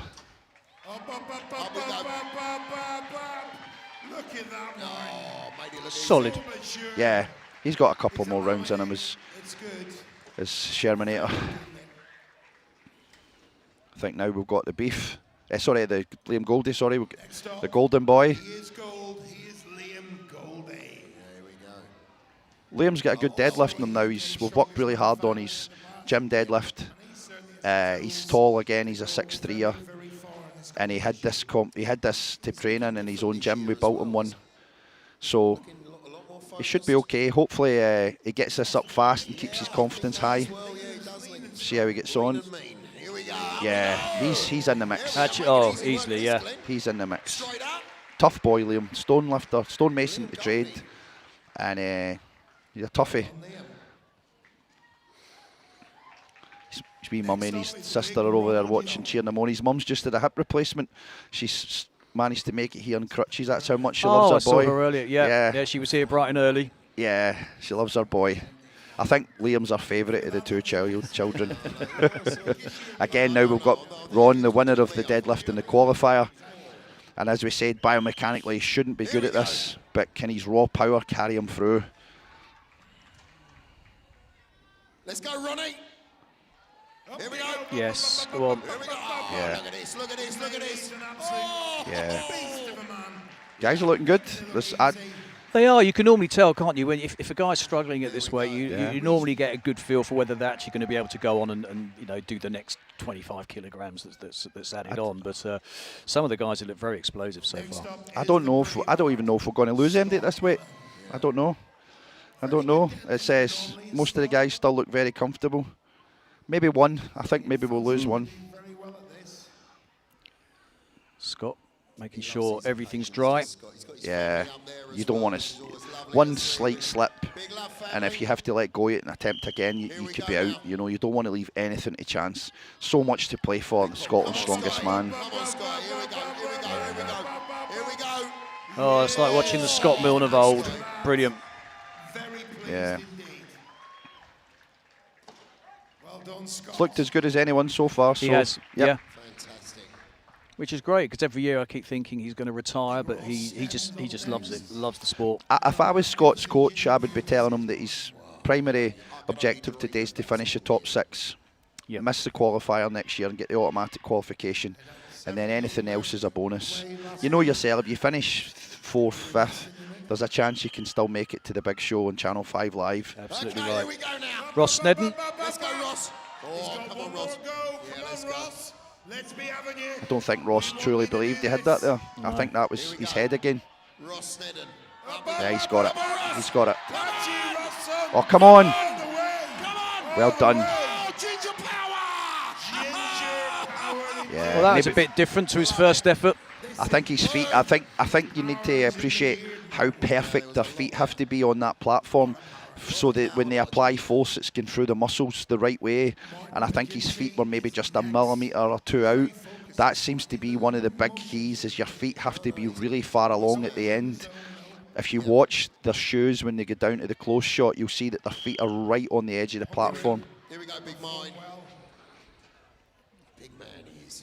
Referee just checking where the hands is. Yeah, is that me? He's got one more go. Yeah, that's the one guy I thought we were going to lose in that round. But he's nonetheless, he's still got points on the board. He's still got big points after his fantastic tyre flip. So Martin will be okay with that, I think. Big Scott Loosemore is up next. I described Andrew Goodlad as a dark horse. Scott Loosemore's got third place in the tyre, and he's banging this flagpole up. Yeah, and he is. In the next event, he's going to be the man to beat. This might be the guy that challenges our two former champions. Little puff on the cheeks, in he goes. Shame up Grangemouth, here we go. Oh, he's still got loads of power. Just good pull. Absolutely 100% from the get-go. Yeah, huge legs, absolute powerhouse statically. Nice gent as well, very nice. He looks quite intimidating, looks a bit standoffish, but if you chat away him, he's very, very warm, affectionate, and good laugh, very good sense of humour. Here we go. Reigning champ. The reigning champ. Jesus, he had some season last year. He was all dominant, fantastic athlete. But he disappeared off the scene for a bit. I think he was almost just reshaping and rebuilding. Yeah, he does Took time out from strongman and came back like a monster. He's just he's just got a game plan. He's got a game plan, and no many people would say, listen, you need to take a year out, come back and dominate. But he did it. Yeah. Disappeared for a year, went into a dungeon, came back, and he was almost unrecognisable. I mean, such was the transformation. And he was just, and it was the next level. It was the next level.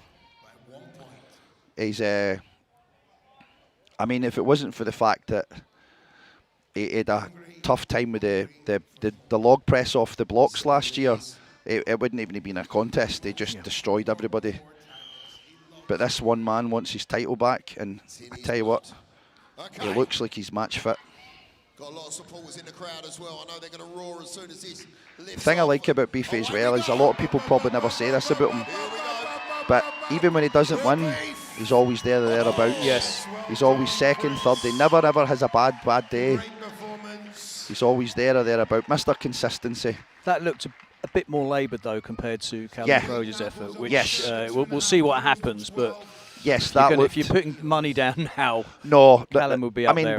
We know that Callum can do reps for 400 kilo. I don't think Beefy's even a 400 kilo for a single guy.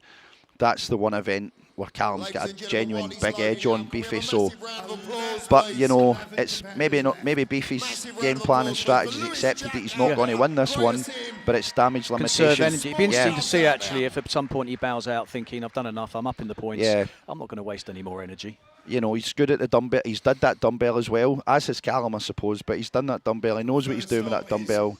He's got a very good arm over arm, and he's good with the stones. So he's thinking, what my points are after 5 events, not 2. Here we go. Oh, that's his feet. No, he needs to move his feet. He needs to move his feet. I don't know why he's got his belt on. It doesn't even look remotely tight. It looks like he can barely keep his jeans up. Unfortunately, we lose King Con. Yep. He's not match fit today. He's got a niggle, and even though it's a forearm injury, he'll be thinking about it every time he applies force through it. But he's here. He's still competing at his national title. But we know that every time he feels something niggle, he's thinking, let go. You don't want to miss out on UK's. This is Andrew Goodlad, yeah. Here we go. Oh. There we go. Again, I still think his hands are low, and he makes it look easy, right? I mean, it could be a real battle between him and Callum Crozier with the way he's lifting this. Honestly, he's such a raw, untapped talent. He's very, very impressive. I know I jinxed him in the tyre. He just couldn't quite work out fast enough with his inexperience how to work with that tyre under the variables. But you will see him strongman fans, honestly, you will see him in over the 5 events. He's definitely one for the future. Now Taz hasn't looked fantastic, but I hope he gets this 3rd lift. He's got a bad body language about him right now, Taz. I think his head's down, you know. Yeah. Yeah. That's good, Taz. Come on, Taz. I think that's twice now he's needed the 2nd lift to get it, hasn't he? He's still in though. He's fighting. He's fighting hard. Yeah. He's not want to give up. I don't know if he's got another one in him though. But then again, David, I think that when we get into the next round, that additional 2.5 kilo. Oh, it's very telling. You saw England's. You saw England's. It's massive. So Scott Fraser here, the most tattooed man of all, the skinniest legs, crowned by Glenn, but he's good at this event and he needs the points. Look at this, look at this. Up. That's good. That's a good lift. Brilliant. Made easy work of that. It's weird, the guys they've all got different, like they all attack it differently. Some of them they squeeze and accelerate, some of them they dip the hips and rip. It's a different kind of vibe. So Beefy might have not looked as explosive as others, but he's just working it and doing what he needs to do. Maybe he's just not giving it full loudly. Right, now here's the Golden Boy again. Looked pretty good so far the first 2 rounds. There's no reason for him not to get this, which would suggest I've just jinxed him. But he'll be needing a couple of good points. He gets some solid middle table points, but Liam's got ambitions here to get close to the podium, so he needs big points here. Oh, he's looking good. Look at Liam Goulding. That was super strong. That's as good, Liam. Well done. Yeah, looked very good. Yeah, he's happy with that as well. Next up. So we're starting to lose, guys, a little bit. I think the next round's going to be the acid test. It is, yeah. Yeah. I think it's. What did we get up to in England's? Was it 22.5? Yes, it was. Yeah, that was the winning weight at the end of the poll. And we're up to 15, 10. I think we're up to 20. Yeah. Good question, actually. We've got a bit of a graphics issue at the moment. Well, hold on. It was a 10, a 2.5, and this is 15, I think. Is this 15? There we go. 12.5. Oh yeah, 12.5. Yeah. Yeah. This is unfortunate where Ron's biomechanics fail him. He did good in the first 2, but... Did he tweak something there? Has he got a hamstring issue? Or? Yeah, it looks like he's maybe just having a wee feel it. He's probably maxed his hammies out there. They've went full power, and maybe one of his hamstrings has let him know they're not happy about it, but he looks like he's walking okay. Yeah, so that's 325 kilograms. It's not insignificant. No, again, he's as good a deadlifter as most of them here. It's a tall man's event, unfortunately, and Ron's, he's never going to play basketball professionally. Scott Mullen made sure everything was perfect again. Yep. Well done, Scott. Well done. That's a great lift. That's it. Always a showman. He's enjoying himself. He is, yeah. Happy with that, family? Everyone happy? You can see the body language in the guys in the chairs that are enjoying it and the ones that aren't. Big Ross Snedden's doing great. I'm dead proud of him. I think he's done fantastic. He's just a baby in the sport. I know he's a big guy, but he's got very, very little experience. He had a really good, solid opening event, and he's still in the mix here. He's smiling as well. He's enjoying himself. And no doubt his family are loving watching him in the crowd. Straight in. Big Ross. He's got one more attempt. Come on, Ross. Come on. Attack it. If he can get it moving fast past that sticking point, he's got a chance. One big pull. Up we go. We have lift off. Oh, come on. That's the point there. Yep. That's it, yeah. But well, he's done good. He's done good. He's not a big deadlifter. Not at this level anyway. That'll come with experience. You know that, David.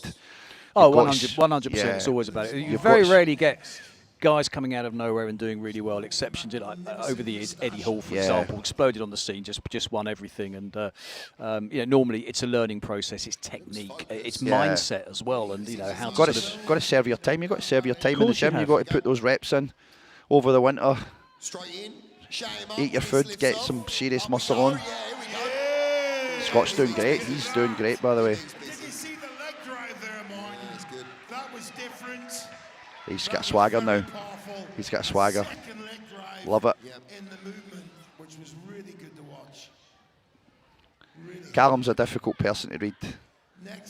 He never. He can be really cocky when he's won an event, but before an event, he's very, very, very reserved and he's very calculated. And I'd be interested to know what he's thinking right now. I think he's watching some of the other guys and they're getting in his head a wee bit. But he knows, if I was Callum, I'd be like, I'm the biggest deadlifter here. I know I've got this in the bag.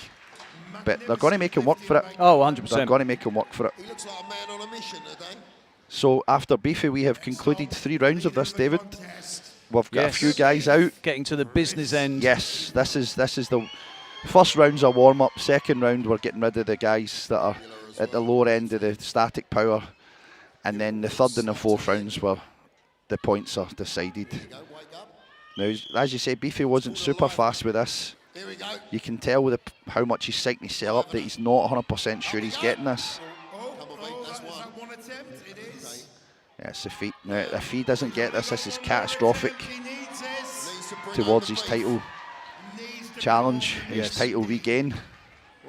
Because there's still guys that can get this, and that's just going to push him further down the table. It's not going to He needs this. He needs it. Go on, Chris. Oh! Another big shock, David. Another big shock. What an exciting and interesting first 2 events we have here.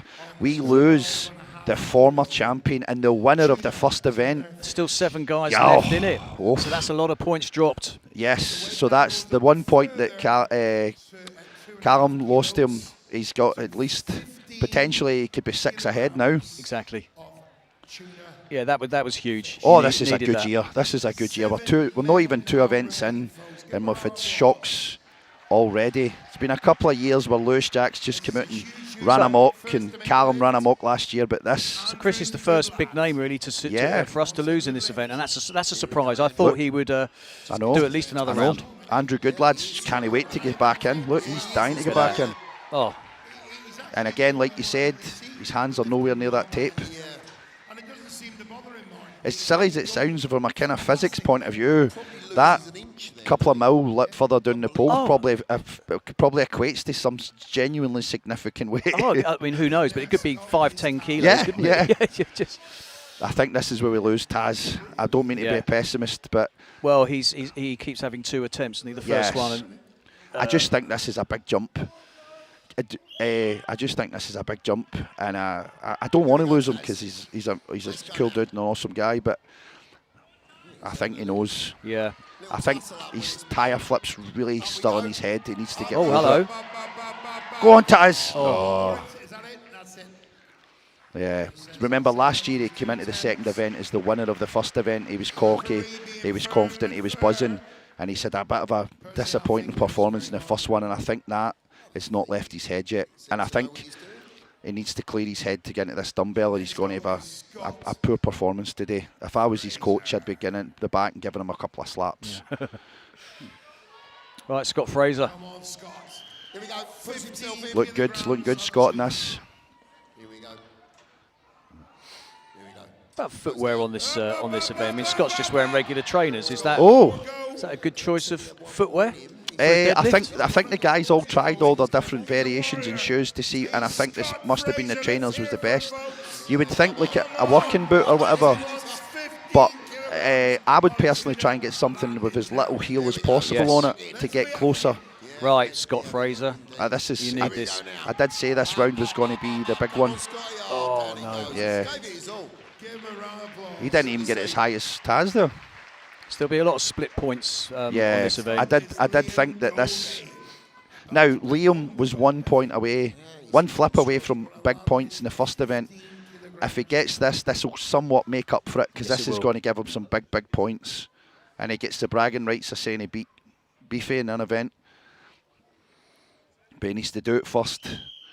Liam currently on 7.5 points. Let's see what he can do here. Yes. Oh, yes. Oh, no. Oh, no. He just leaned forward a bit there. Good lift, Liam Goldie. Yes. I think that's his last one, but he got lucky. He got a wee bit lucky there. His technique, his position almost let him down. But yeah, that's more like it from Liam. That should make up for his tyre flip, should propel him up. This is a big moment for Scott Milne. Yeah, gets this. He's going to be Scott, up on podium. Scott was joint fourth in the tyre. That's good. That's good points. Yep. And remember, we've lost one of the guys that placed ahead of him already. Beefy, so if he gets this could put Scott into a really advantageous position, get into the dumbbell. Yeah, carry on 11 points. He could could well be ahead of Chris Beetham. I think he will be ahead of Chris Beetham. Yep. He needs it. Go on. Yes, he's got it. Go on. Go on, Scott. God, it's actually. Oh my word! It's actually good. It's really exciting to watch him when it gets towards the business end. That Oh. was. Look, he knows. Look, he knows. Big muscles for the crowd, but the face as he let go went. Oh. Probably his last pull, I should think. I don't think he'll do another one. Yeah, but him and Liam were on the button there. But I tell you what, that's big. That is big for Scott Milne. Well done. Now this man has got the biggest chest in the competition right now. He's got swagger. He feels he can beat anybody. Look at his body language. He's dying to go up. He's not wasting his time. Bossing it. Oh, he's looking good. This is a man on his debut that's here to win this title. Yeah. Scott Loosemore is. No, he's not going for a second one. Or is he? Come on, Scott. I don't think he realises how important this lift is to him in the space of the overall positions. No, he just rushed that, didn't he? Yeah, that was inexperience. Yeah. See the difference I said in the previous round about dipping the hips and rip and squeeze and accelerate? That was inexperience. He went in and tried to just brute, like long strength it, just attack it. Rather as if he'd have sat and squeezed, found the point, accelerated. I think he had that lift in him, but he didn't have the experience to execute it. Now, when we talk about execution and experience, there is no better man than the defending champion. Oh, he just makes it look so easy. That was magnificent by Callum 12 and a half. He wants his title. 15, He wants 15. to retain it, and he knows that winning this. So just pulling 350 like it doesn't matter. Right, so we've only got 4 guys left in the competition. Wow. Actually, Liam it's Goldie not far up there, off. Scott up there. I mean, yeah. Wow.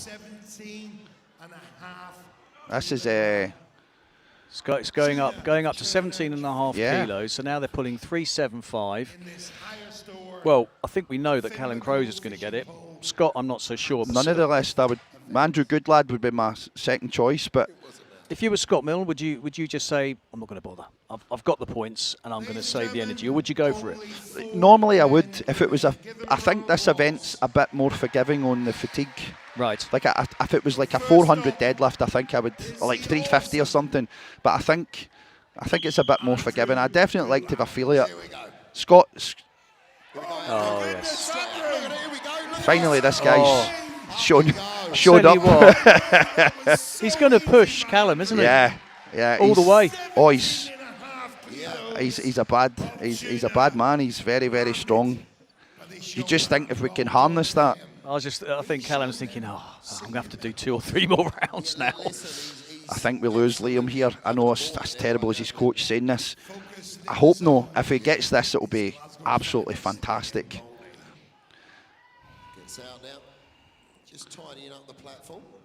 He's just got to take his time, make sure everything's perfect. He's not even dried the bar. I suppose it stopped raining, to be fair. Come on, Liam, this would be the lift of his career. See, it's that sticking point. He's happy. He's happy. Well, he will be. That's good points. That's really good points for Liam Goldie. Yeah, on paper, he can't touch Callum Crozier in a conventional deadlift. But I tell you what, Scott Milne's still there. No, I didn't think he would do it. The old guard's still here, David. Yep. He knows. I think that's the right thing. I think that's the right thing to do. Look, he's not a baby anymore, and I just think he's just got amazing points. He's going to be right up there, in podium position now, I'd imagine. Yeah. I think that's smart. I think he from probably him. doesn't want to finish on a fail as well. But now Callum's going to get pushed. So you said it's not that taxing. Well, in comparative terms, but Callum could have to go another 1 or 2 rounds now. Yeah. Well, this is what Callum's got to calculate. Is it worth that 1 extra point? Yes. In the grand scheme of things, knowing that he's now got a massive lead on his main rival, I think Callum might pull this, and he'll know. Because I mean, I know I did say it's more forgiving than a deadlift, but it's still bloody hard.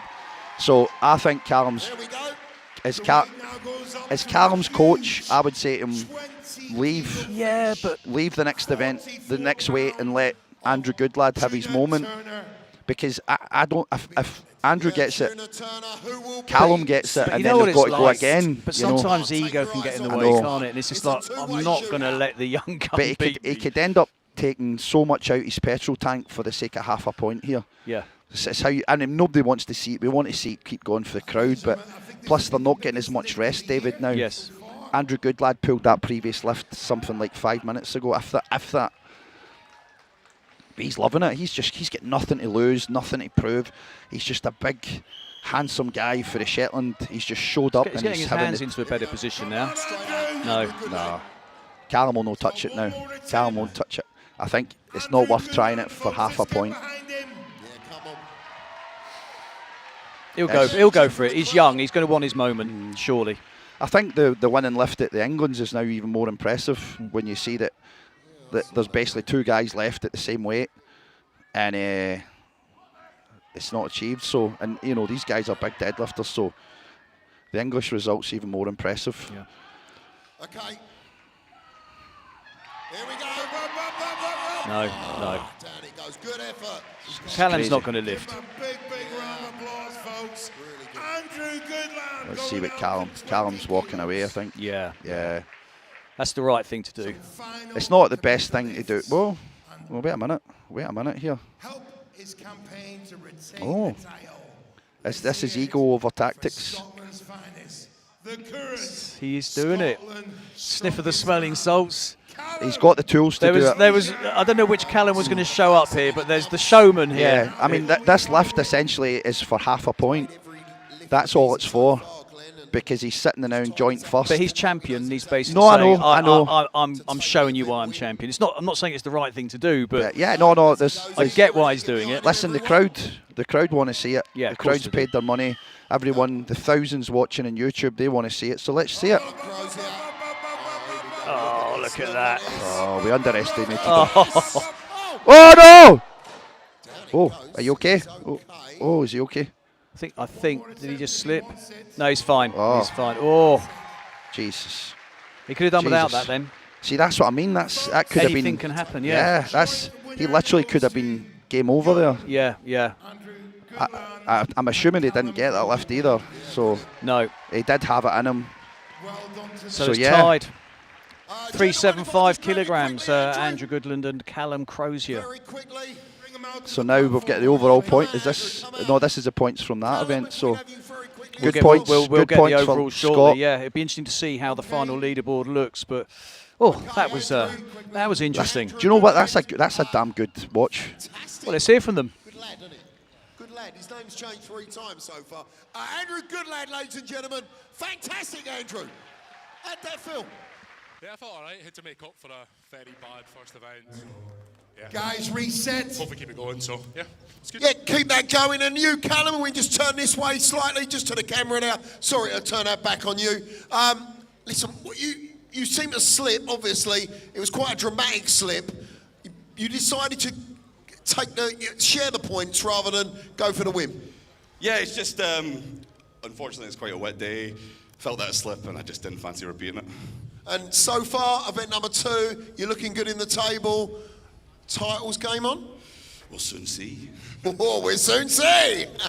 Thank you, gentlemen. Big round of applause, please, everyone. Okay, folks, we're now going to have our halftime break as we get away a bit of equipment, and then we'll underway with our final 3 disciplines. The time now is 1:45. We'll see you back at 3 o'clock. So then, this is how it stands. Callum Crozier has a 5-point lead, and Scott Milne in third. Yeah. Not far behind, 5.5 points separated. What are your thoughts? Chris Beetham in fourth. So it's still quite tight, and there's plenty to play for, especially with 16 athletes in the field. Jeez, it's just what a fantastic first 2 events, David. We've got Andrew Goodlad, after basically the worst performance in the tyre, has dragged himself right back up into the mix. We've got Ross Snedden, who was not pitched to be, you know, anything particularly spectacular days, right up there on the top. He's joint 6th. Liam's put himself back in the running, but the big surprise at the moment is Biffe's out the top 3. I mean, to be fair, he's only 1.5 points off second, but being 6.5 points behind Callum that's going to be very, very tough over 3 events to catch back up. And do you think the press, the dumbbell, could change that? No, I don't. You remember, Callum has been a former British record holder in the max effort dumbbell. Callum is a very technically gifted deadlifter, dumbbell presser, I beg your pardon. I think the only man that can beat Callum at this is the gentleman that's currently sitting in second place, Scott Loosemore. This boy's got insane deltoid power, David. The qualifier, he won it like effortlessly. Andrew Goodlad's got a good dumbbell as well for the inexperience, but I think we're going to see a few guys zero in this. I think well, it's still wide open, isn't it? It's definitely not Callum Crozier's yet. There's plenty more to go, and there's. But Beefy's got his work cut out. Exactly right. Well, the truck pull is up next, so they're just having a reset, and join myself and Andy in a few minutes for event number 3. Yeah.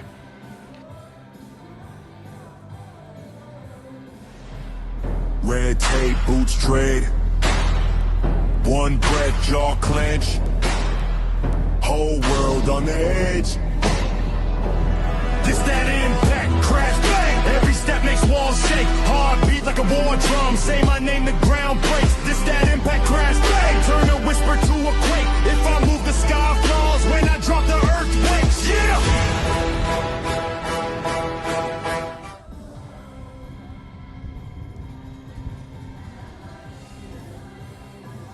The biggest prizes in the game just collided with the heaviest lifts on the planet.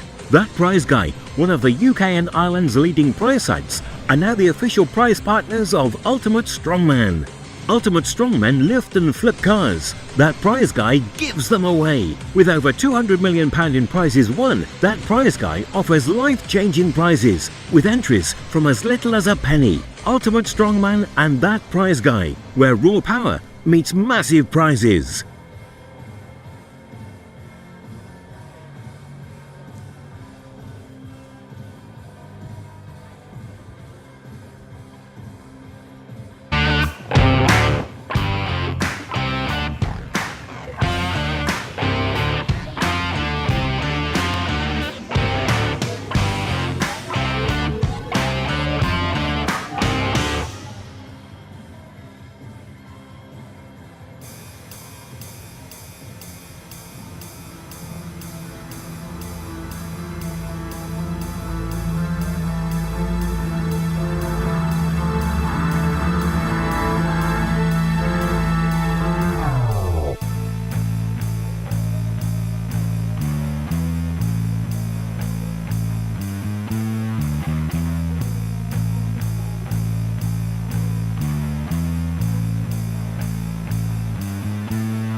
2026 for the coveted Fix Radio Trophy. Our next event is the Barkley and Sons truck pull. 7.5 ton unit must be pulled up a 20-meter course in this dash and pull event. Grangemouth, ultimate strongman fans around the world, are you ready? Let's get it on. First one. Craig Lewis to the platform.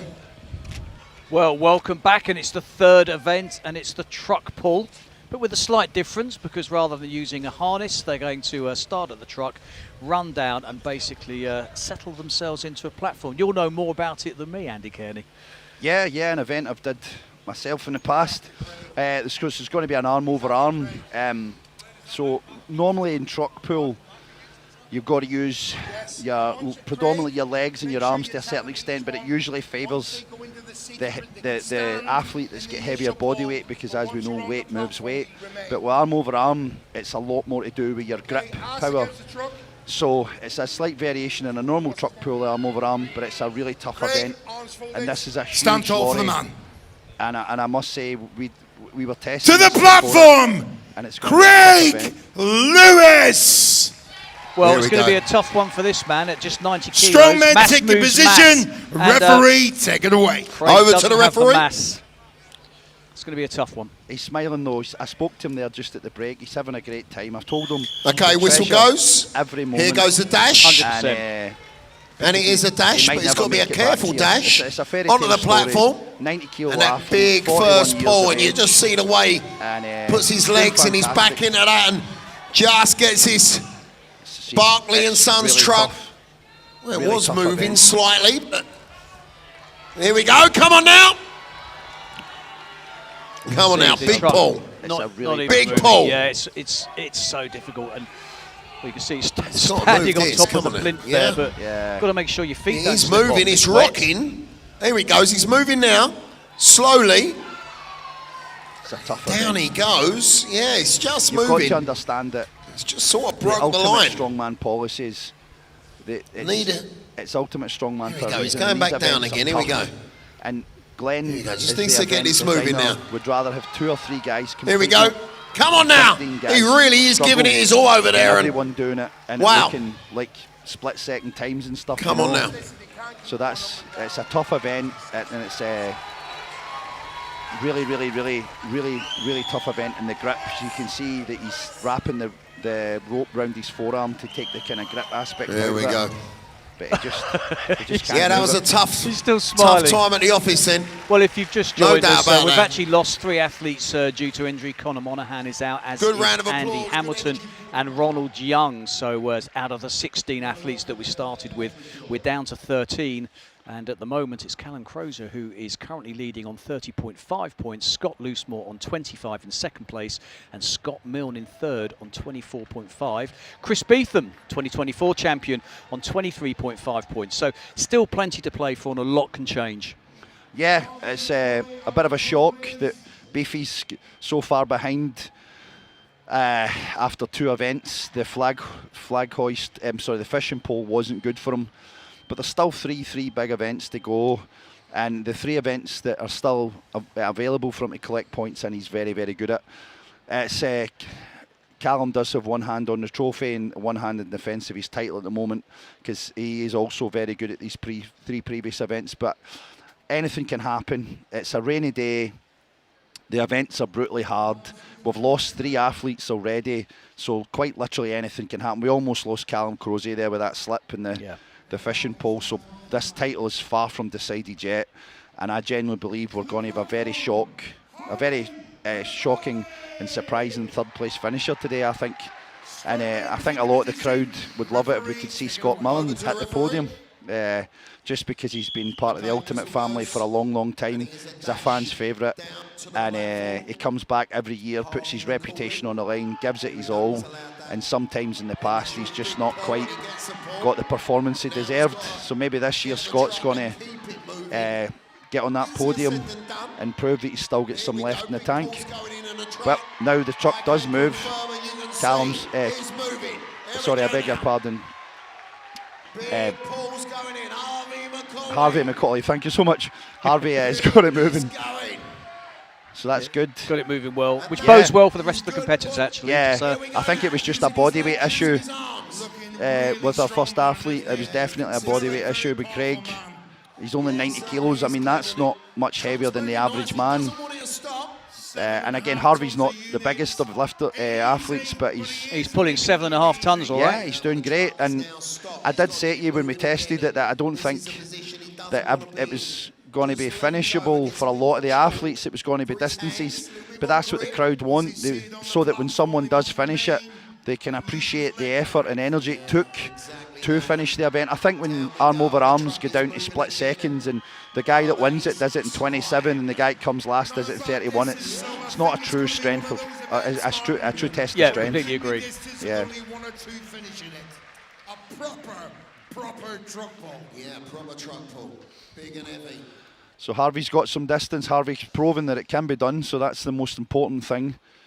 But the thing is, it is all about the momentum, isn't it? Because once that truck grinds to a halt, it's so hard to get it started again. Yeah, I've just went in and spoke to my protege Liam in the dressing room on the small interval we had, and the advice I gave him was that he has to give it full laude, full force. You've got to pull it with everything you've got. It's not just your arms. You've got to use your legs, your lats, your lower back, everything. But the key is that you've got a big range of motion. You've got to pull it and get the full length of your body in a pull so that you get the truck moving. And then when you go back up for the next pull, you have to be so fast to keep the momentum. There's no point pulling a big, massive, long pull and you get a metre or a metre and a half, and then you labour back to the rope, because by that point the truck's slowed down. Yes. So a lot of times it's actually how fast you can get to the rope again and keep the tension on the rope. That's the key, because a truck in motion is much easier to pull than one that's ground to a halt. And you see a lot of the guys who are really good, they really lean back. I mean, they get that full range of motion. So every pull counts. You know, an extra 4, 5, 6, 7 centimetres per pull makes a big difference by the end. You've got to utilise your full range of motion. You've got to get back to the rope, and you've got to keep the truck moving. Keep the truck moving. Sinclair, folks. Give a round of applause. So, youngest competitor here, Callum Sinclair. He's not put a foot wrong so far. He's got flips with the tyre. He's got the weight. He's got 140 kilograms behind him. So he's just a baby. He's just I've got injuries older than him, and he's just a baby. 21 years of age. He's out here competing for Scotland's strongest man, and he's done nothing wrong so far. He's recorded points in the first 2 events, and hopefully he can get this truck moving. He's got a strange foot position. Yeah, he's not pushing, with the soles of his feet. He's got his toes up against the plinth, which is slightly unusual. I'm not sure. I think he's just. Now he's got him in the right place. I think he just did that subconsciously. But hey, listen, it's moving. It's a lot of. Can you imagine the pressure of being a teenager or a young man in your very early 20s, and you've got into strongman, and you're looking up to these guys. Guys you've been watching compete for 6, 7, 8 years. And then next thing you know, you're thrown in amongst them, and you're in the same dressing room, and you're having to put your strength against their strength. It's fantastic. I love the fact that the Ultimate Strongman do it. A lot of people, but I don't think you should give a junior a place. He's out his depth. But I remember back in 2016, we did the first Ultimate Strongman World Championship, and a few months earlier, we'd done the Junior World Championships, and we invited 2 athletes, Tom Stoltman and Iron Bibby. Yes.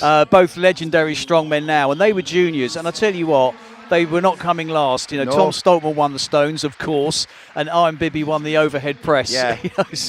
Two absolute, household names. But listen, that's another good performance.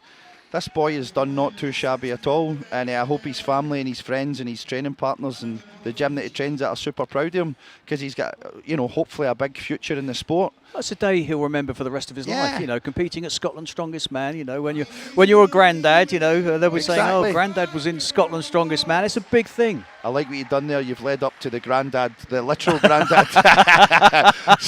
so we went from the junior to the master lifter. We have. And I've known Martin for a while now. Martin McGimsey, and I competed against him a couple of times, and he was kind of making up the numbers, and I don't mean that in any disrespect, but he was finishing further down the field. He wasn't performing as good as perhaps he would have to do to earn a place here, but he's had a fantastic performance early in the year. He's finished the best master in Scotland, and he showed up. He looked a little nervous at the start. He had a lot of apprehension, but hey, he's got 3 flips in the tyre. He did good in the flag pole, the fishing pole, and I hope he gets a really good performance here. He's doing it for the older men, David. Yeah, well, as I said, he's got the mass. He's 150 kilograms, which is definitely going to play into his hands. I mean, they've got this dash, but to be fair, there's no point sprinting. It's wet. You just get down there. It's not play it safe. It's not easy enough truck pull for them to sprint. If you were sprinting because there was a 2-second swing in the whole table, but it's not. And if it's indoors and dry, but it's not worth it. It's just a gentle jog, and then all Martin has to do here is just get a few feet in this, and he's get some points, and then he can crack on with the comp. And as I say, as long as he's not zeroing anything, he's doing brilliant. He's moving quick on the transition there, keeping it moving. He's doing good. See, as long as he can see when the rope slaps the floor, you want it to come straight back off the floor, because you want to keep those wheels moving. The minute the wheels ground to a halt on that plyboard, it is good night, Vienna. Look at the effort. You can see the effort in every pull. It's not. Yeah, he's doing great. It doesn't get easy. I mean, even though the truck's moving, it's still a heavy weight. There's his grips going there. Did you see that? That's the grip now struggling, so he switches to the wrap round. Now, of course, it looks like the truck's He's got it moving again. Keep going. Come on, Martin, you're doing great. Every inch counts in this one as well. We've all been in a situation where you've got like 21.2 metres and some guy does 21.4 and you're like, bloody should have. Yes, yeah. What one pull I half-assed. You know? Seen it so many times, you know, where you just think just one more rep and I'd have been on podium. Yep. So many small margins can make massive differences.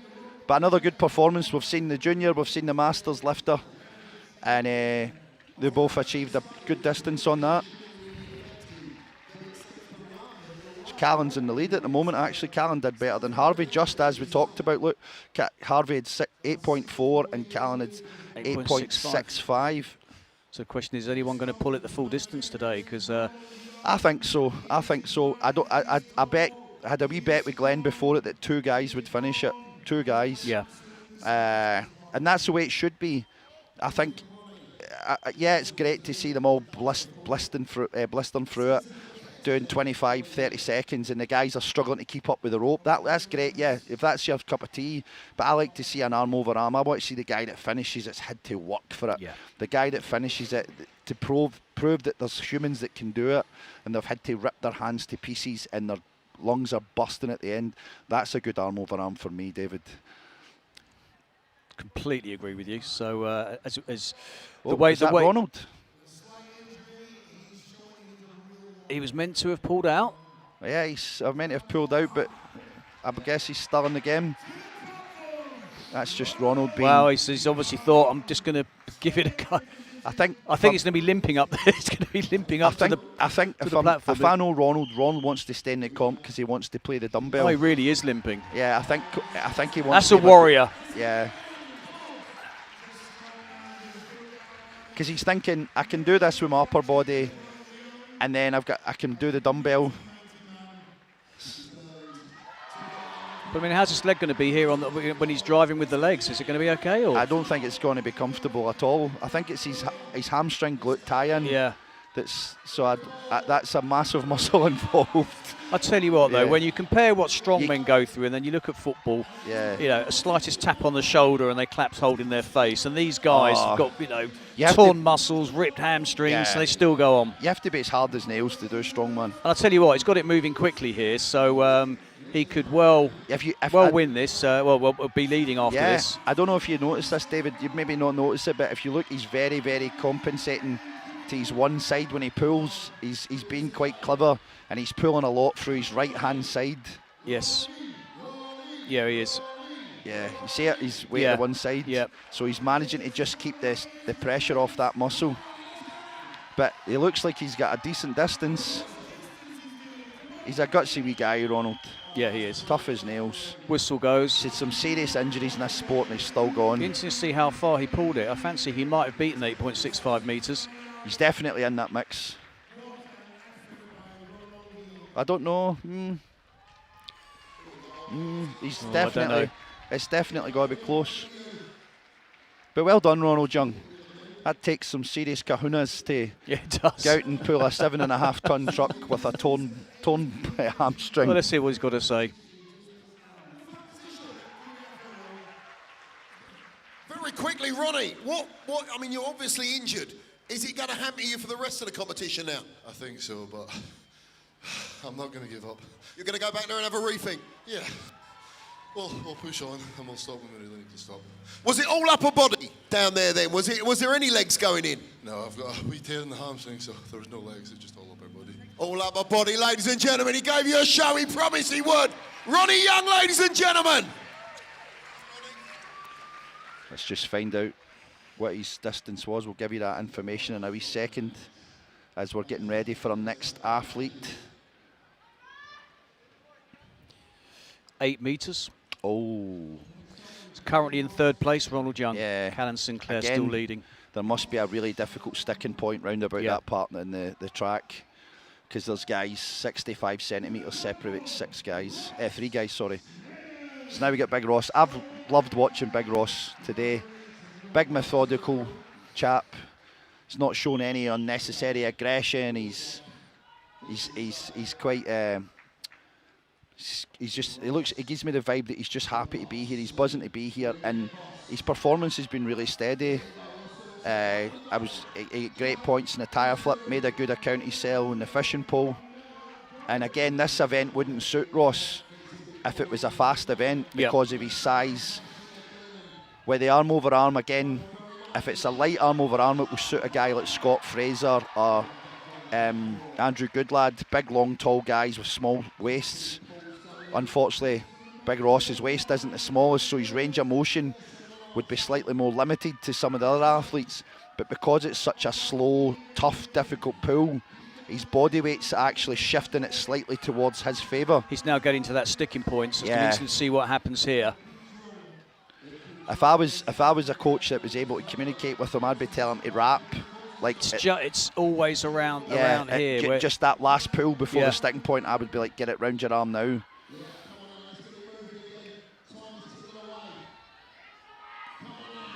He's tough. Look, you have no idea, folks, if you're watching this, how difficult it is to get that truck moving again. It's really tough.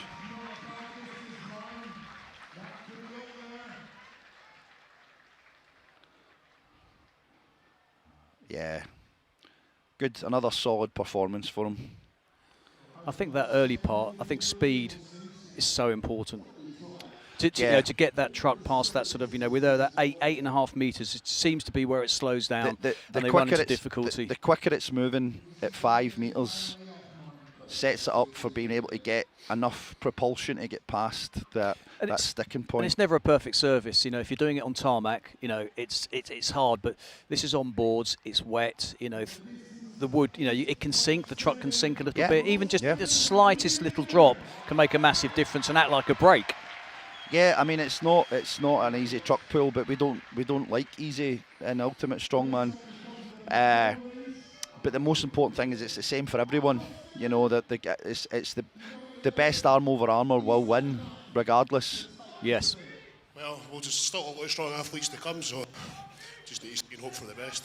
I think we'll get slipping with the rope. Was you struggling? It's some tough conditions out there today. It's just a bit wet for that rope. Done the best I could. Well, we'll see if it stands up, ladies and gentlemen. Ross the Boss Snedden. Well, Ross the Boss Snedden moves into first place with 8.7 metres. 5 centimetres. Wait, he's having a great day, by the way. Now we have the former champion, the winner of the first event, and he's had a bit of a blip in the second. Let's see how Christopher Beetham approaches this event. He has got a big... I'll say that Chris Beetham might finish this. Yeah, Chris has got a big points deficit to make up. It's his attitude, how he decides to approach it. But he is very good at arm over arm. The guys were telling me that he was really, really good at training. We'll see how he approaches it. All right, now fast, Chris.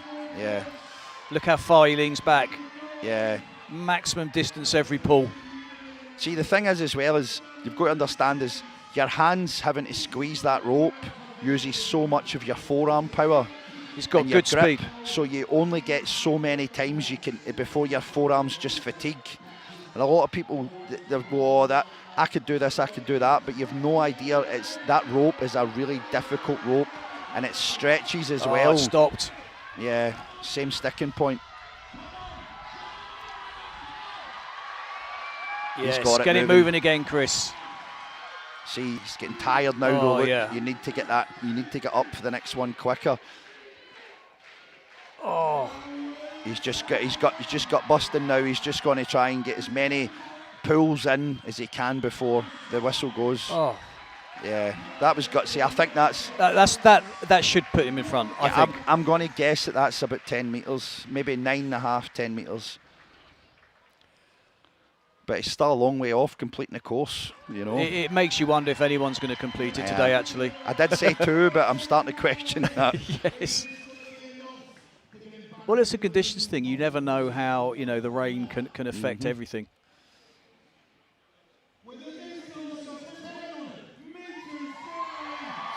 There you go. 10.9, Chris Beetham. 10.9. Is that going to be enough? We'll soon see. Listen, that's tough conditions out there today. I thought you was going to go on a flyer on the way down. I almost forgot it was wet. Wanted to just try and get it, I knew I was going to use the whole time. Wanted to try and get there as quickly as possible. Fair play to everybody who moves that, because that is a really, really hard pull. Really hard pull, and you seem to just get past that marker where everyone else has got stuck. So Chris Beetham, 10.9. We'll soon see if that'll be beaten, but good luck for the rest of the competition. At the beef, ladies and gentlemen! So what Chris Beetham needs now is for, Callum Crozier to not have a good pull. Yeah. Because if Callum ends up at, say, 7.5 metres, just hypothetically, then there's 5 or 6 points difference. Chris is suddenly back up. Yeah, exactly. So the only problem is that Callum Crozier is very good at arm over arm. He's so powerfully built. And I believe he did exceptionally at UK's Strongest Man a couple of years ago. Same setup. So, Chris needs a few favours. But Scott Mullins, listen, if Scott Mullen puts an absolute blinder in here, yes, yep, we are game on. I mean, I haven't got favourites, but part of me would love to see Scott Milne win this title just because of his services to strongman over the years. I'd love to see him just get that big title. I mean, I like all the guys, but him more than anyone deserves. See, the thing, I'd like Scott to win it for his wife, for Maisie, for his good lady, because Maisie's had to go through all the heartache and the failures and seeing him getting carried off with the torn Achilles and everything. She's had to go through all that with him. And I think if anybody deserves a picture with the trophy, it's his good lady and the mother of his child. And bless her, she's had some health issues this year, which they're overcoming. So additional pressures on the family, but she's been very, very supportive over the years. But yeah, every time it's a lot of people don't appreciate that the failure for the strongman doesn't just affect the strongman; it affects his partner, his mum, his children, everybody, because it's a somber period after an unsuccessful competition. Yes, it is.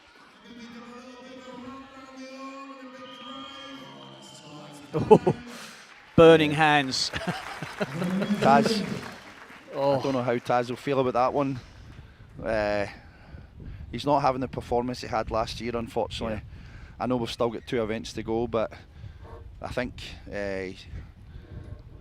he's after that first event, I don't think he's at the same focus. Well, we know that consistency wins strongman competitions, doesn't it? So 5.55 metres. He won't be particularly very happy with that, I wouldn't have thought. No, I think Taz is not doing himself justice today. I think he's better than everything he's shown. He's just his head's not in the right place. And it's easy done, David. It's easy done.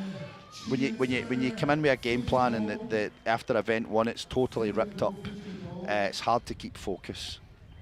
Now, Scott Fraser, a man who's podiumed, a man who's made the final of UK's Strongest Man. Well, he's a rangy strongman, isn't he? So I like to think that if he can get this moving quick and he uses his height to maximum advantage, he could get some good distance each pull.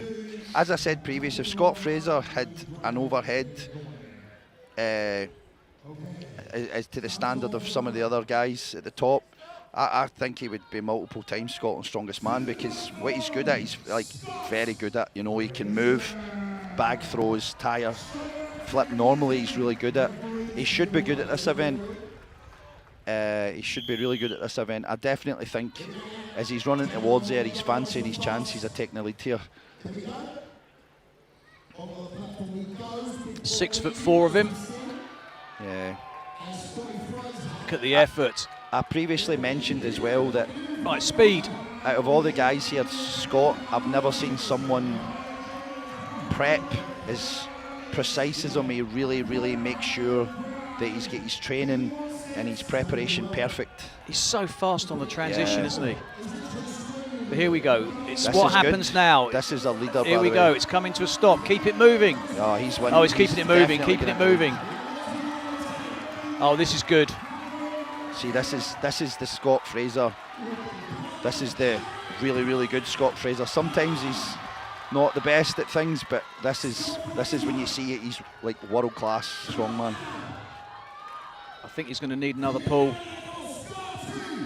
He's going to beat Chris Beetham. At least one more pull, if not more. Oh, it looks brutal. He was moving so well, I know, at the 5, 6, 7 metre mark. The truck was moving faster than it had done for anyone previous. Oh.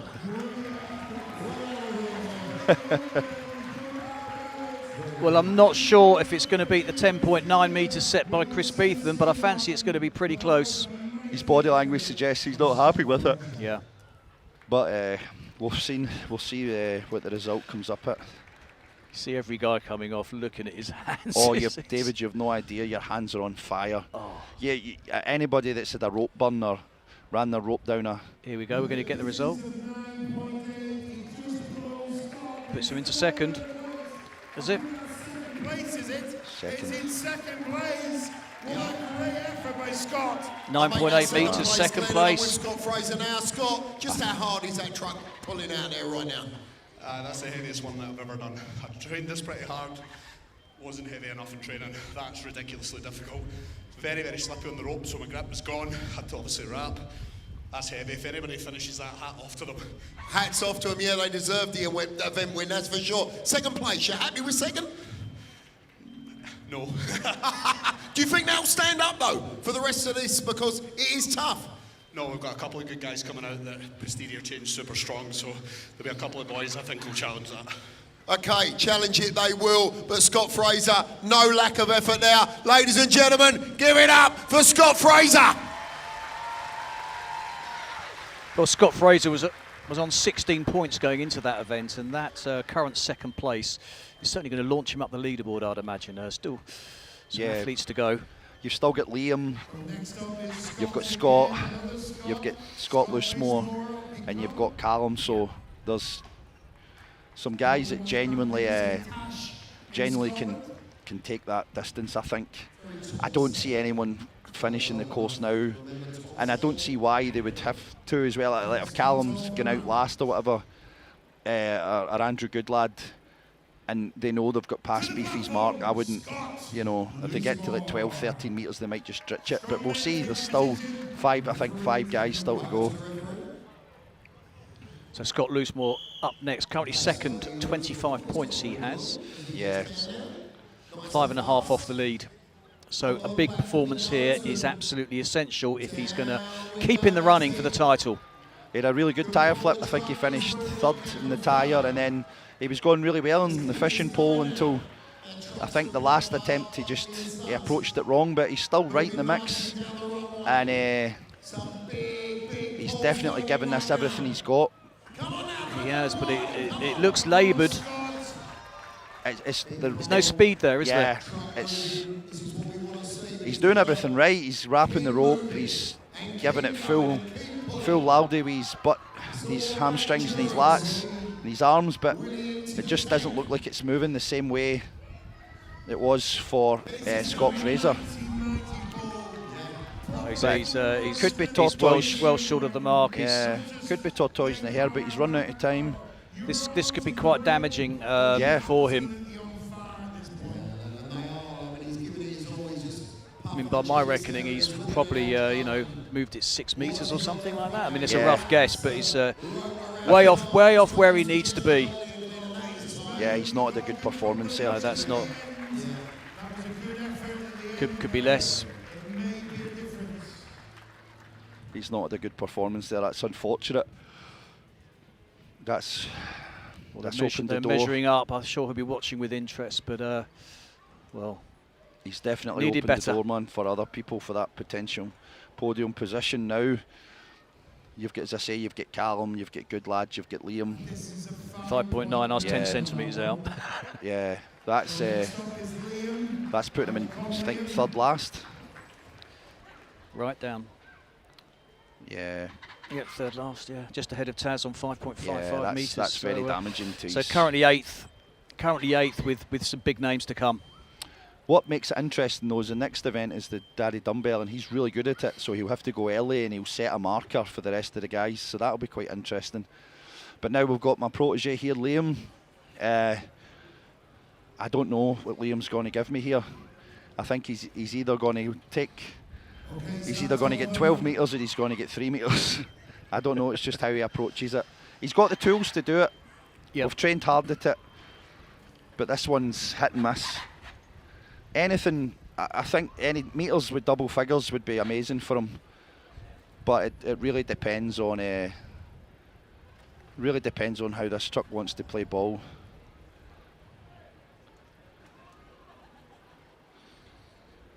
To the platform, Liam. It's just interesting, that's 2 events out of the last 3 where we've thought Beefy's performance wasn't as good as we expected, and he's sitting in first place again. I can assure you that is as fast as Liam can possibly run. Right, let's see what he can do here. Right, he's gone for a wrap right off the bat, that's good. He's been a bit jerky with it, but right now he's just going to go with this tactic where he's going to wrap every lift. Now that's going to affect his speed a bit, but he's stutter there, you can't afford to do that. Yeah, his technique's very ragged. Blame the coach. But he's moving it, this is better. He's dropped the wrap and it's paying dividends. Yeah. He's got it moving quick, come on. He needs big points here. Yeah, he's done well there, look. He's went straight into a wrap. This is good. I think this is going to get him some decent points. Oh, you can't fault him for effort. Oh, how do you think, David? What do you think? I don't know, a couple more pulls, but he's going to be up there. He's going to be up there around the 8 metre mark, isn't he? But if he can get another pull in or two before the timer, he's running out of time. This could be big. Those pulls, he's only getting a couple inches a pull, though. That's the thing. I think that's a good performance. Yeah. If it's got a 10 on it, that would be amazing. A 9 would be okay, as long as he's not right in that 8 metre mix. But he looks happy. You can't fault him for... No, 100%. For effort. He did some really good stuff and some really bad stuff there in the one event.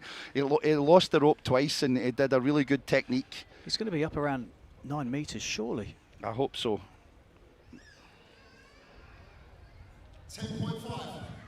10.5.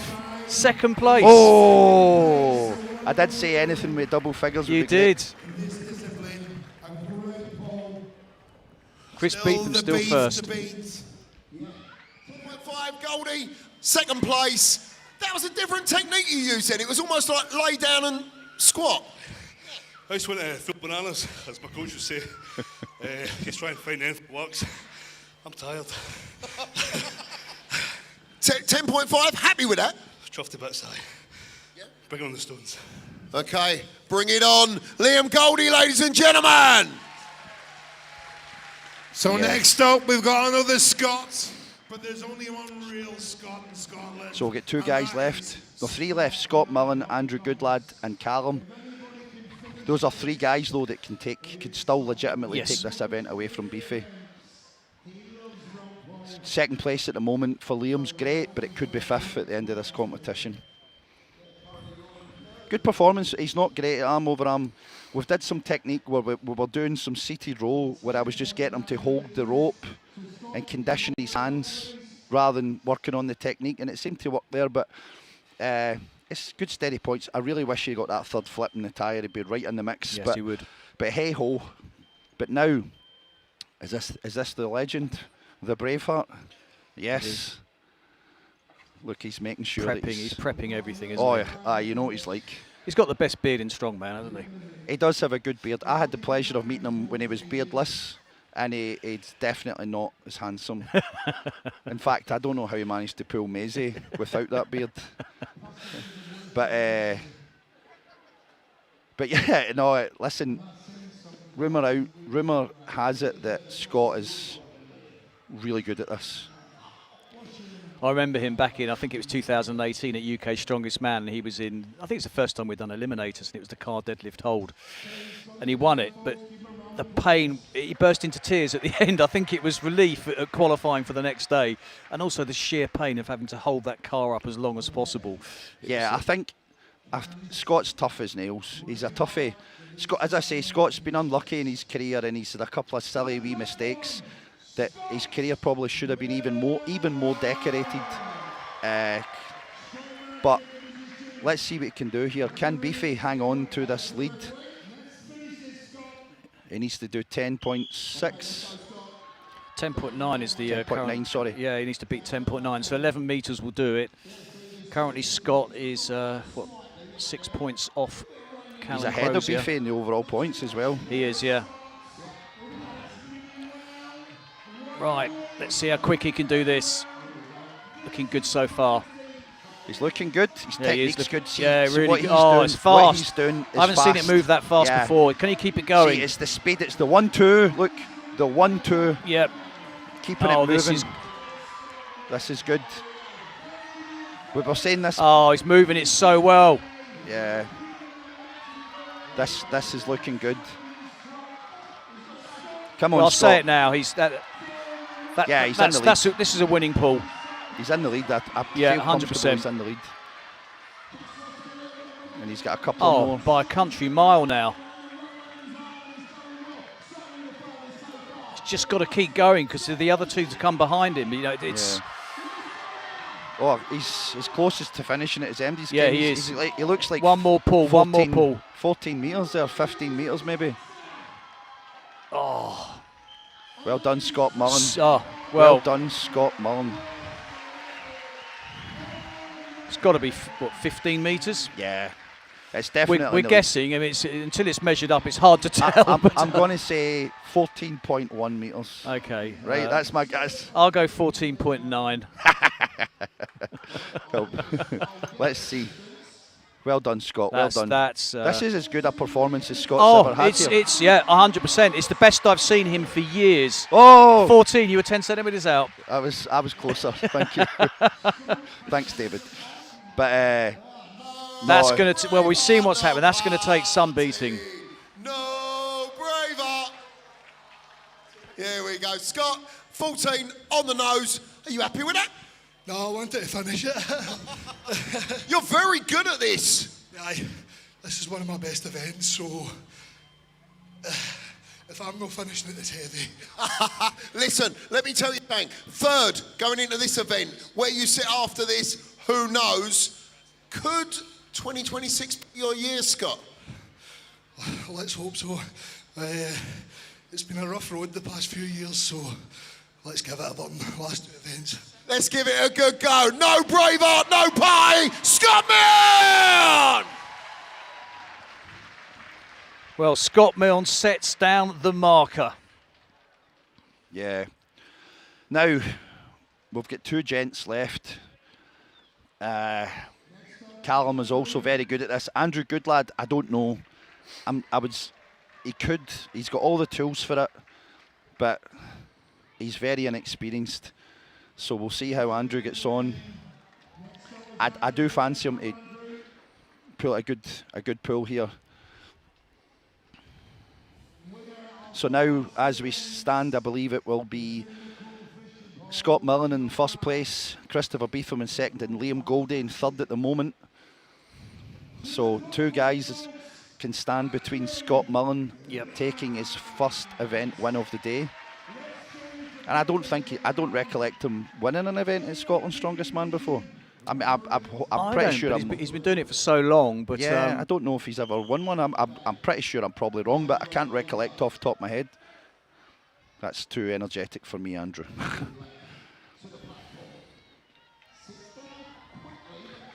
Right now, this is going to be either world class or bang average. He's got all the tools, but none of the experience. So let's see how he gets on. Well, he'll be coming to the sticking point in a minute. Yeah. He's not quite got the return to rope speed. It's not Scott Millen. It's almost as if he's trying to overpull. But I tell you what, it's going well now. No, I tell you what, it's he's still got it moving. That's the point. That's it. He's got the hands. He's not even wrapped the rope once yet. Look, I don't know if he's going to beat Scott Milne. He might if he can get a couple more pulls in, but looks like he might have bagged second place.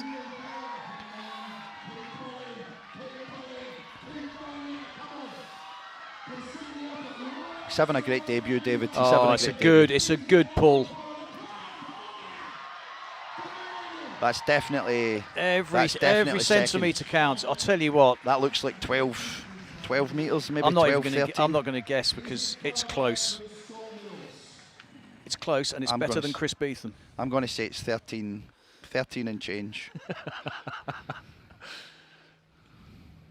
It's here. Some weights. I really honestly believe if this tyre flip was dry, he'd be really chasing Callum's butt right now. I think it was 13.35. I'm getting too good. Puts him in second place. You are, aren't you? So 13 and change. Puts him into second place. Scott Milne still maintains the lead. Let's hear from him. Fantastic. That was 13.35. Puts you in second position. Happy? Yeah, very hard.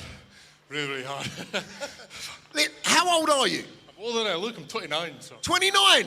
He's 29, Glenn. He's had a tough paper. He looks about 18. Yeah, no, listen, they never knock like young looks. Look, 13.35, good distance. Competition so far, you seem to be making a bit of a name for yourself. Everyone seems to know your name in that stand right now.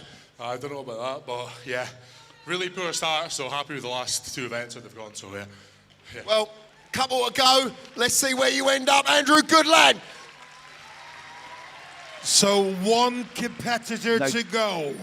David, I need to point out something here. If Callum Crozier wins this event, it then means that Chris Beetham is very unlikely going to challenge him, and it then becomes a 2-horse race between him and Scott Milne. If he wins this event here, I think Beefy's chances of winning the title are all but gone, and then it becomes a 2-horse race between Callum and Scott. Yes.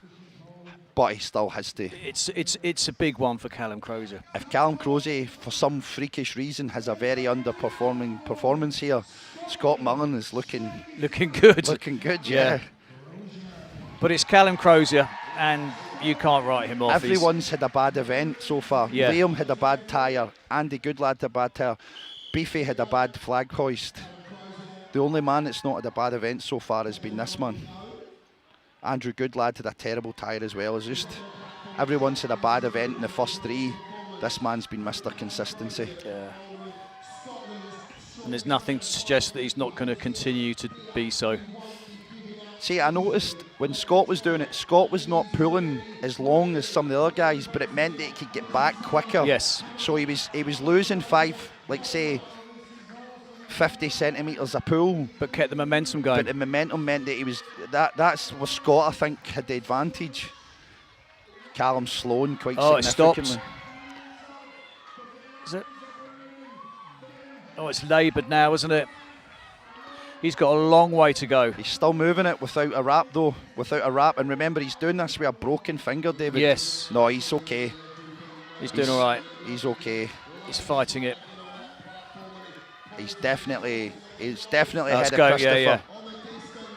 It's round about the same distance as Andrew. It's not winning. Tell though. you what, he's put. I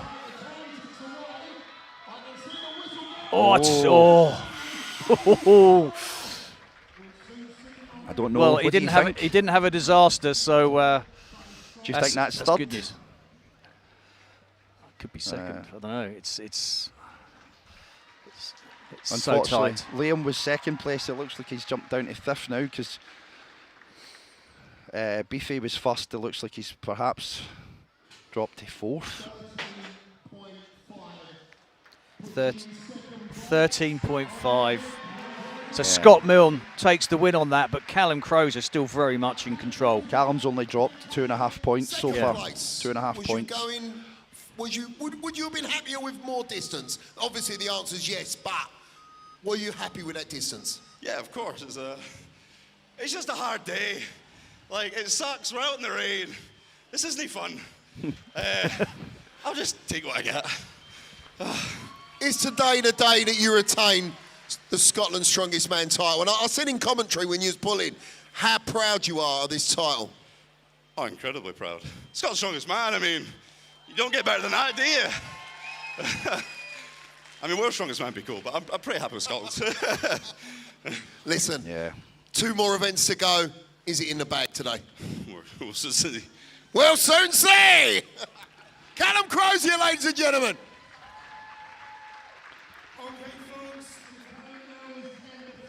Well, there's the events, just confirmation. The results, Scott Milne first, Callum Crozier second, Chris Beetham in 4th place. But it's the overall standings where things start to get interesting. Yeah, Callum Crozier, 45.5 points, but Scott Milne just 5 points away from him. We lost Scott Loosemore, I think, a bit there. Obviously, he's dropped off a pace after being in the podium position. Good lad's coming back impressively after a horrendous first event. Liam's still in the mix. Beetham, I think 9 points is going to be too much to catch. So could it be that Scott Milne is the man to chase Callum to stop him making it 2 in a row? How's Scott's pressing? I think Scott is very capable of getting a rep. I don't think he's capable of beating Callum for reps. Yeah, I think it could be a tough one for him. But anything can happen. Anything can. Remember, Callum's doing dumbbell with a broken finger. Anything can happen. This competition still gets so much to give. We've still got a 32-point swing, but the dumbbell's important. I think if Scott, Liam, or any of the guys that are still battling it out for that top 6 place, if they zero the dumbbell, I think that's going to be a huge problem. So, well, we're going to find out in 10 minutes' time. It will be the Daddy Dumbbell. So join us then, 10 minutes, and we'll carry on with the rest of the competition. Yeah, stay tuned, guys, for Scotland's Strongest Man 2026. Sirens in my head. Red tape, boots trade. One breath, jaw clench. Whole world on the edge. This that impact, crash, bang. Every step makes walls shake. Heartbeat like a war drum. Say my name, the ground breaks. This that impact, crash, bang. Turn a whisper to a quake. If I move, the sky falls. When I drop, the earth wakes. Yeah.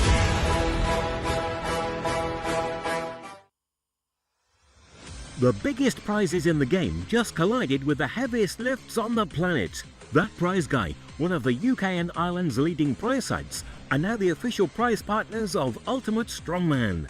Ultimate Strongmen lift and flip cars. That Prize Guy gives them away. With over £200 million in prizes won, That Prize Guy offers life-changing prizes with entries from as little as a penny. Ultimate Strongman and That Prize Guy, where raw power meets massive prizes.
Yep.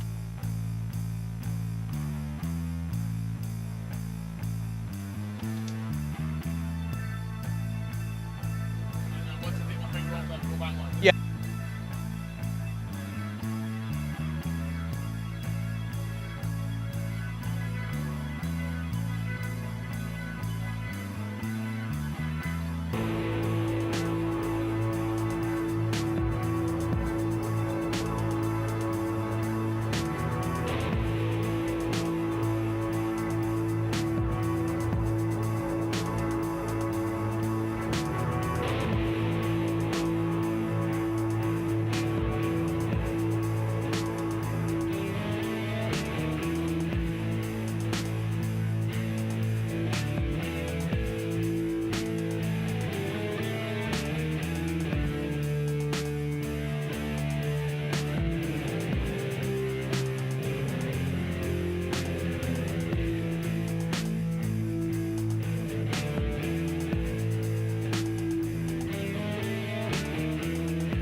dumbbell must be brought to the shoulder and pressed in an upright position as many times as possible. This is a tough event. The current record is 10 repetitions by the awesome Paul Smith of England. Could that be beat today? We'll soon see. Grangemouth, ultimate strongman fans around the world. This lift the house. This is event 4. Are you ready? Let's get underway with our first 2 competitors. Craig, out you come in lane 1, and Taz in lane 2. Craig, this is lane 1.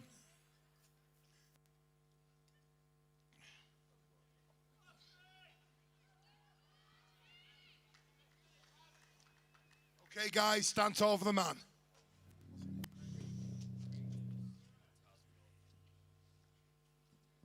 In lane 1. Thank you. Craig Lewis. Hello everyone, welcome back to Scotland's Strongest Man 2026. Here we have got the next event up, which is the Daddy Dumbbell, 90 kilo for reps.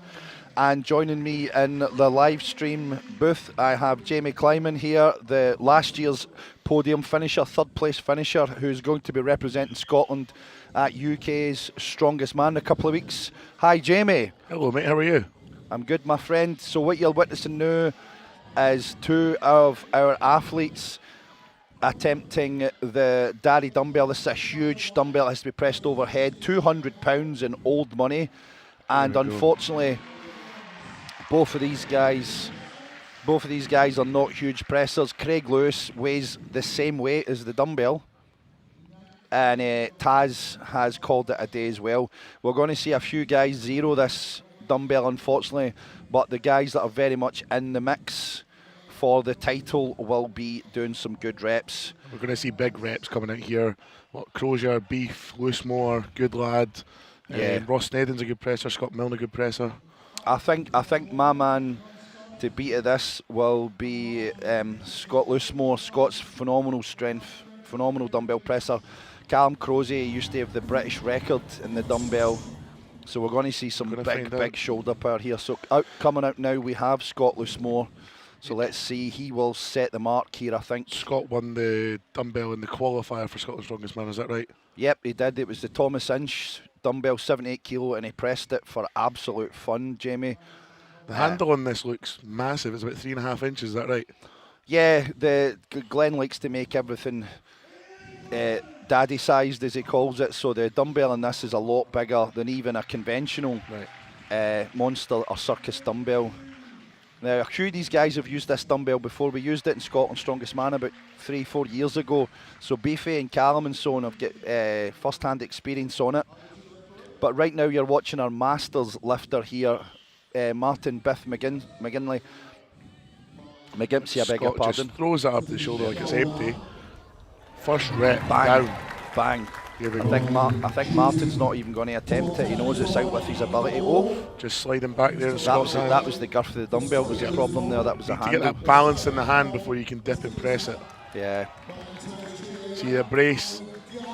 Just slightly out. Now let me assure you, Scott could do this weight all night long, as Lionel Richie once said.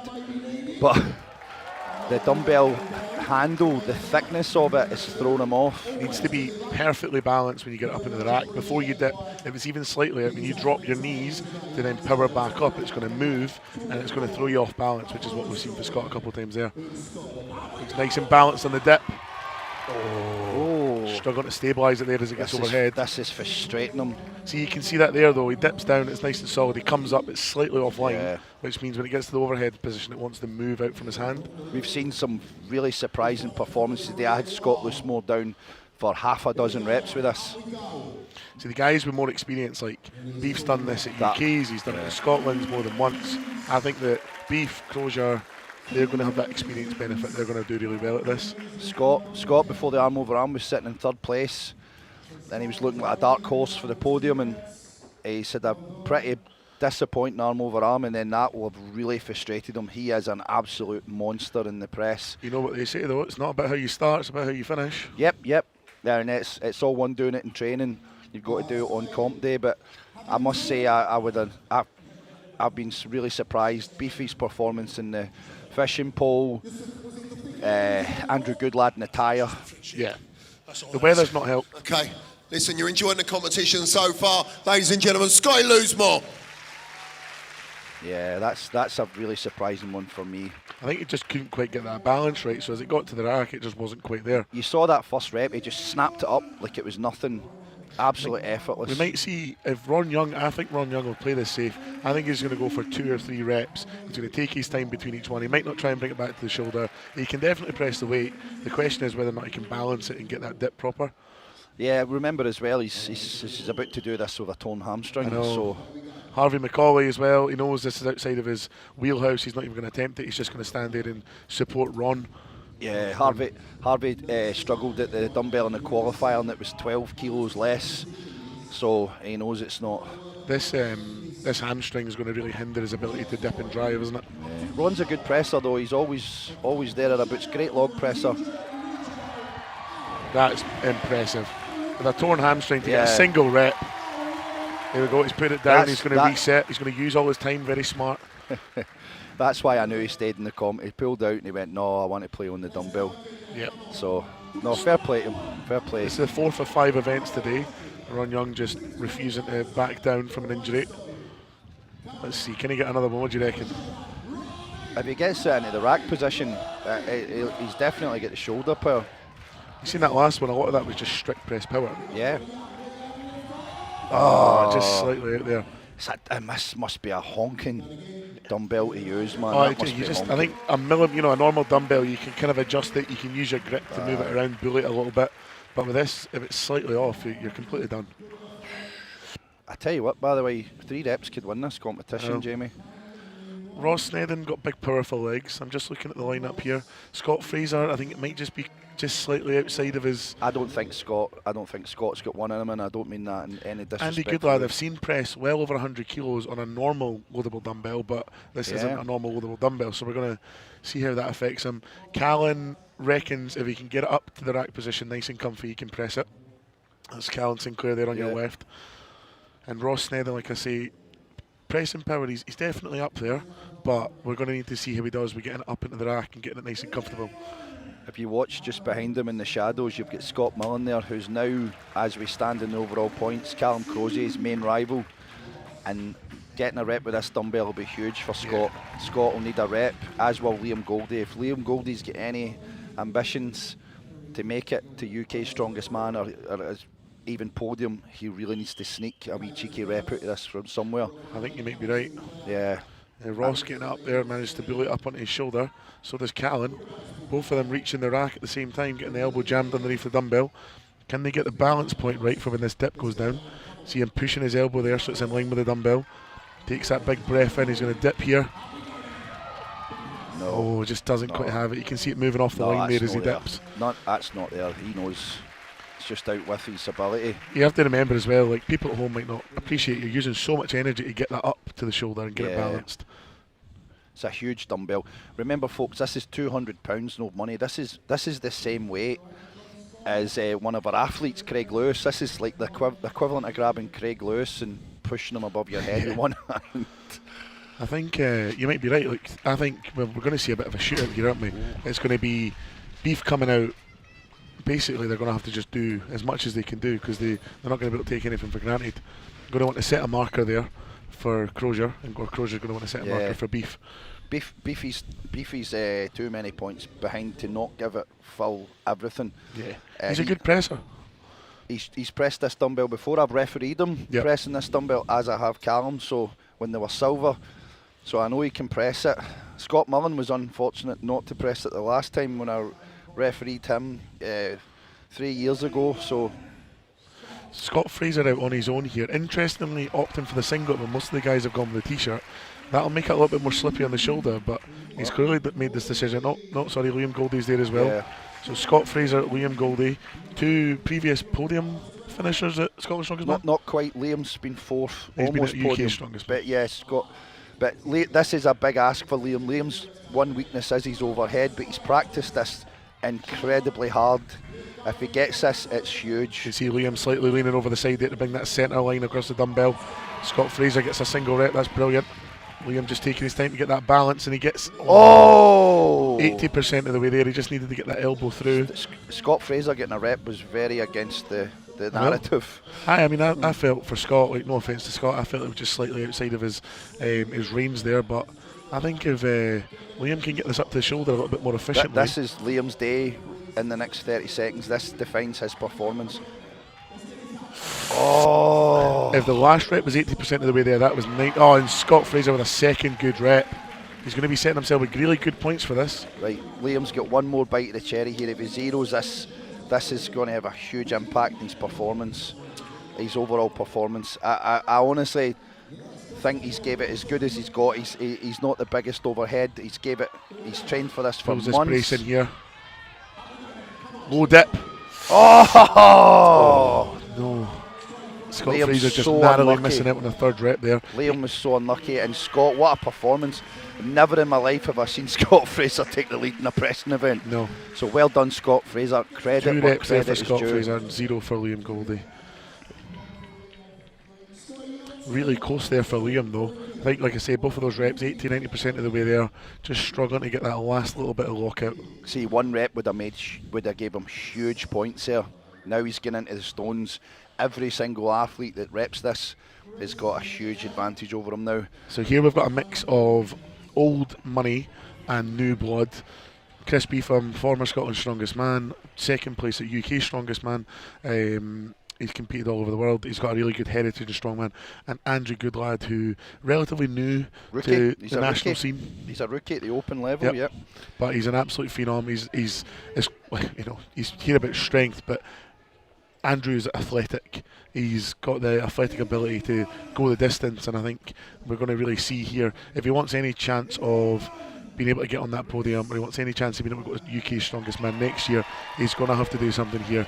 2 or 3 reps on this dumbbell to set him apart. He's going to take 3rd or 4th place if he manages that. Yeah. And we're going to see a good performance for Beef. This is, like you said, this is the 2 ends of the spectrum.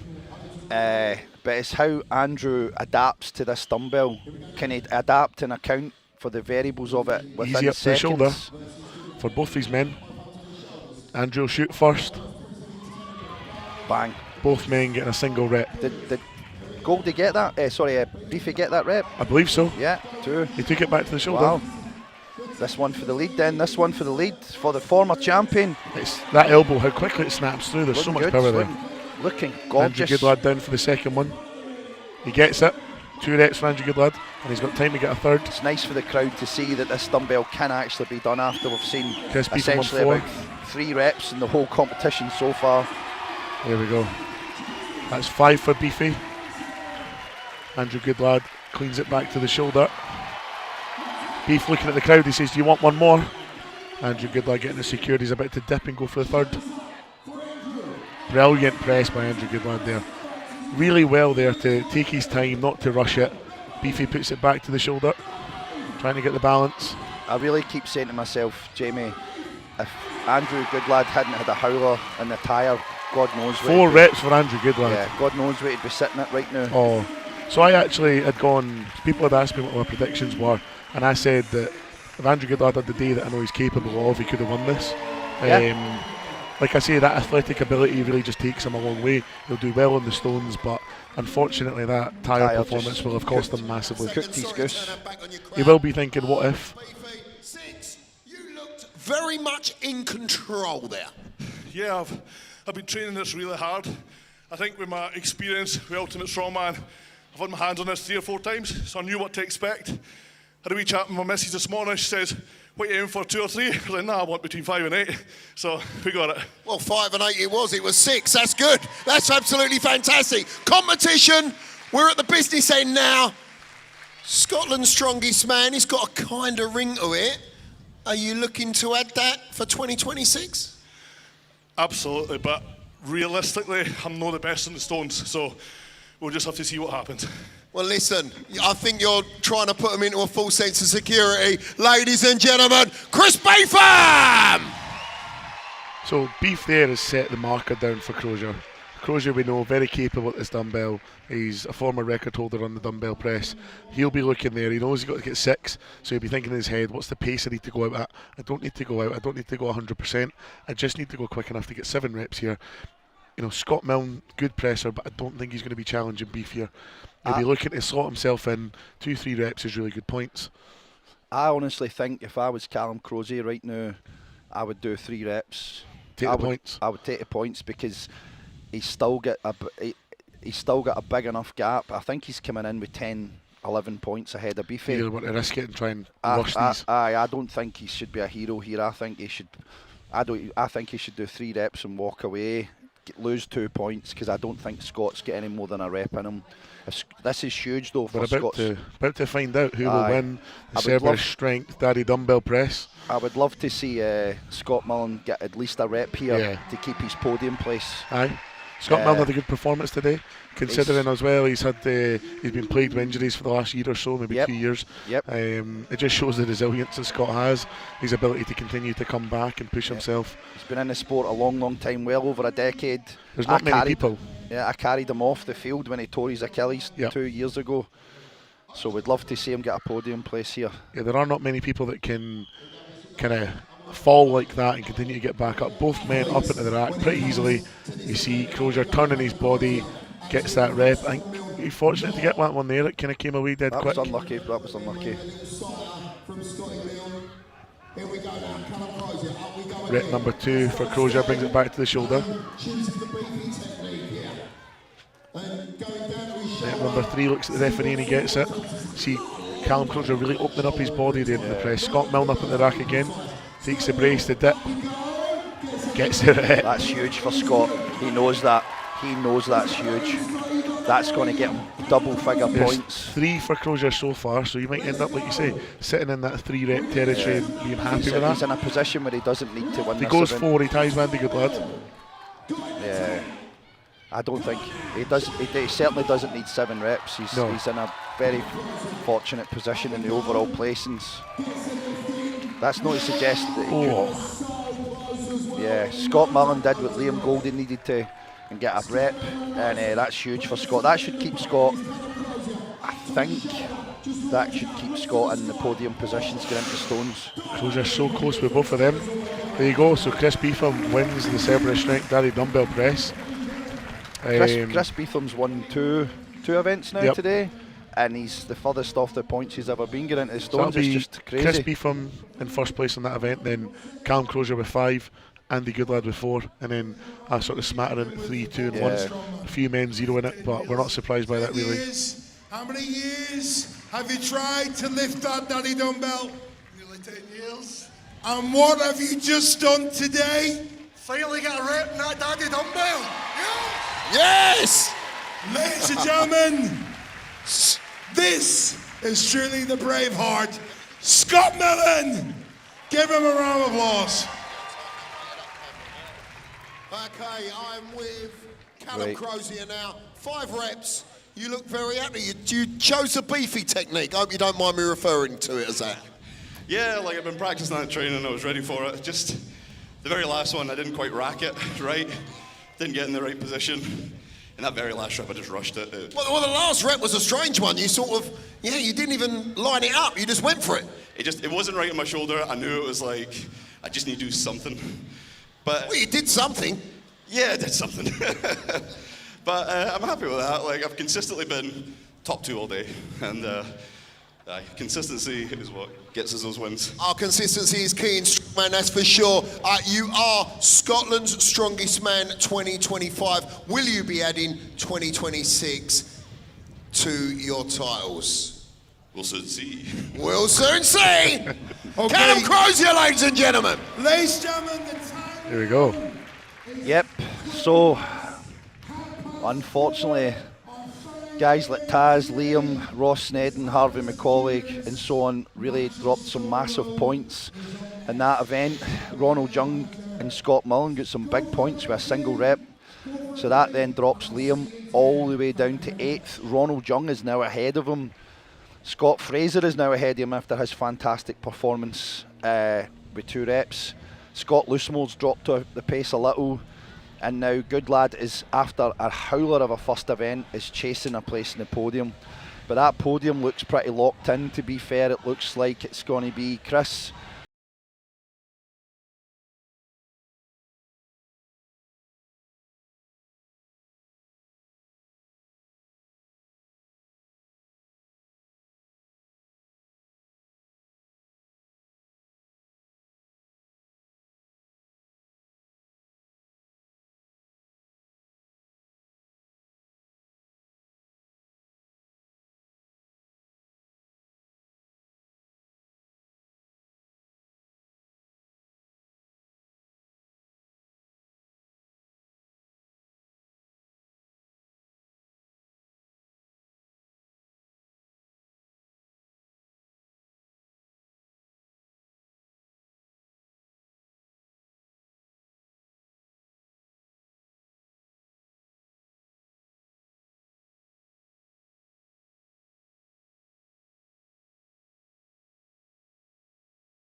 sirens in my head.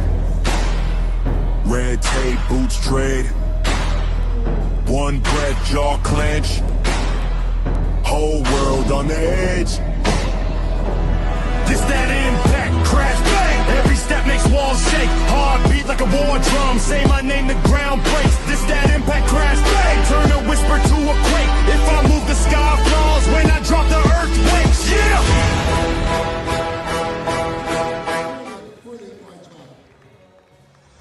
The biggest prizes in the game just collided with the heaviest lifts on the planet. That Prize Guy, one of the UK and Ireland's leading prize sites, are now the official prize partners of Ultimate Strongman. Ultimate Strongmen lift and flip cars. That Prize Guy gives them away. With over £200 million in prizes won, That Prize Guy offers life-changing prizes with entries from as little as a penny. Ultimate Strongman and That Prize Guy, where raw power meets massive prizes.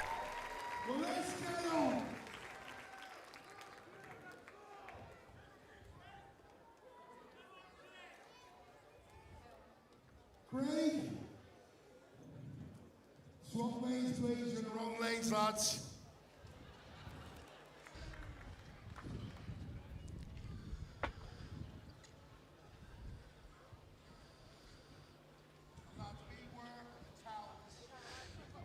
Welcome back. It's the final event of Scotland's Strongest Man. It's the Dragon Egg Load, and it's been a cracking contest so far, Andy.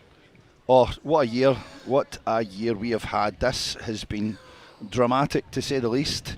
Scotland's Strongest Man 2026 has not been to form. There's been so many performances that have excelled and disappointed today, and that's what makes the sport so exciting to watch.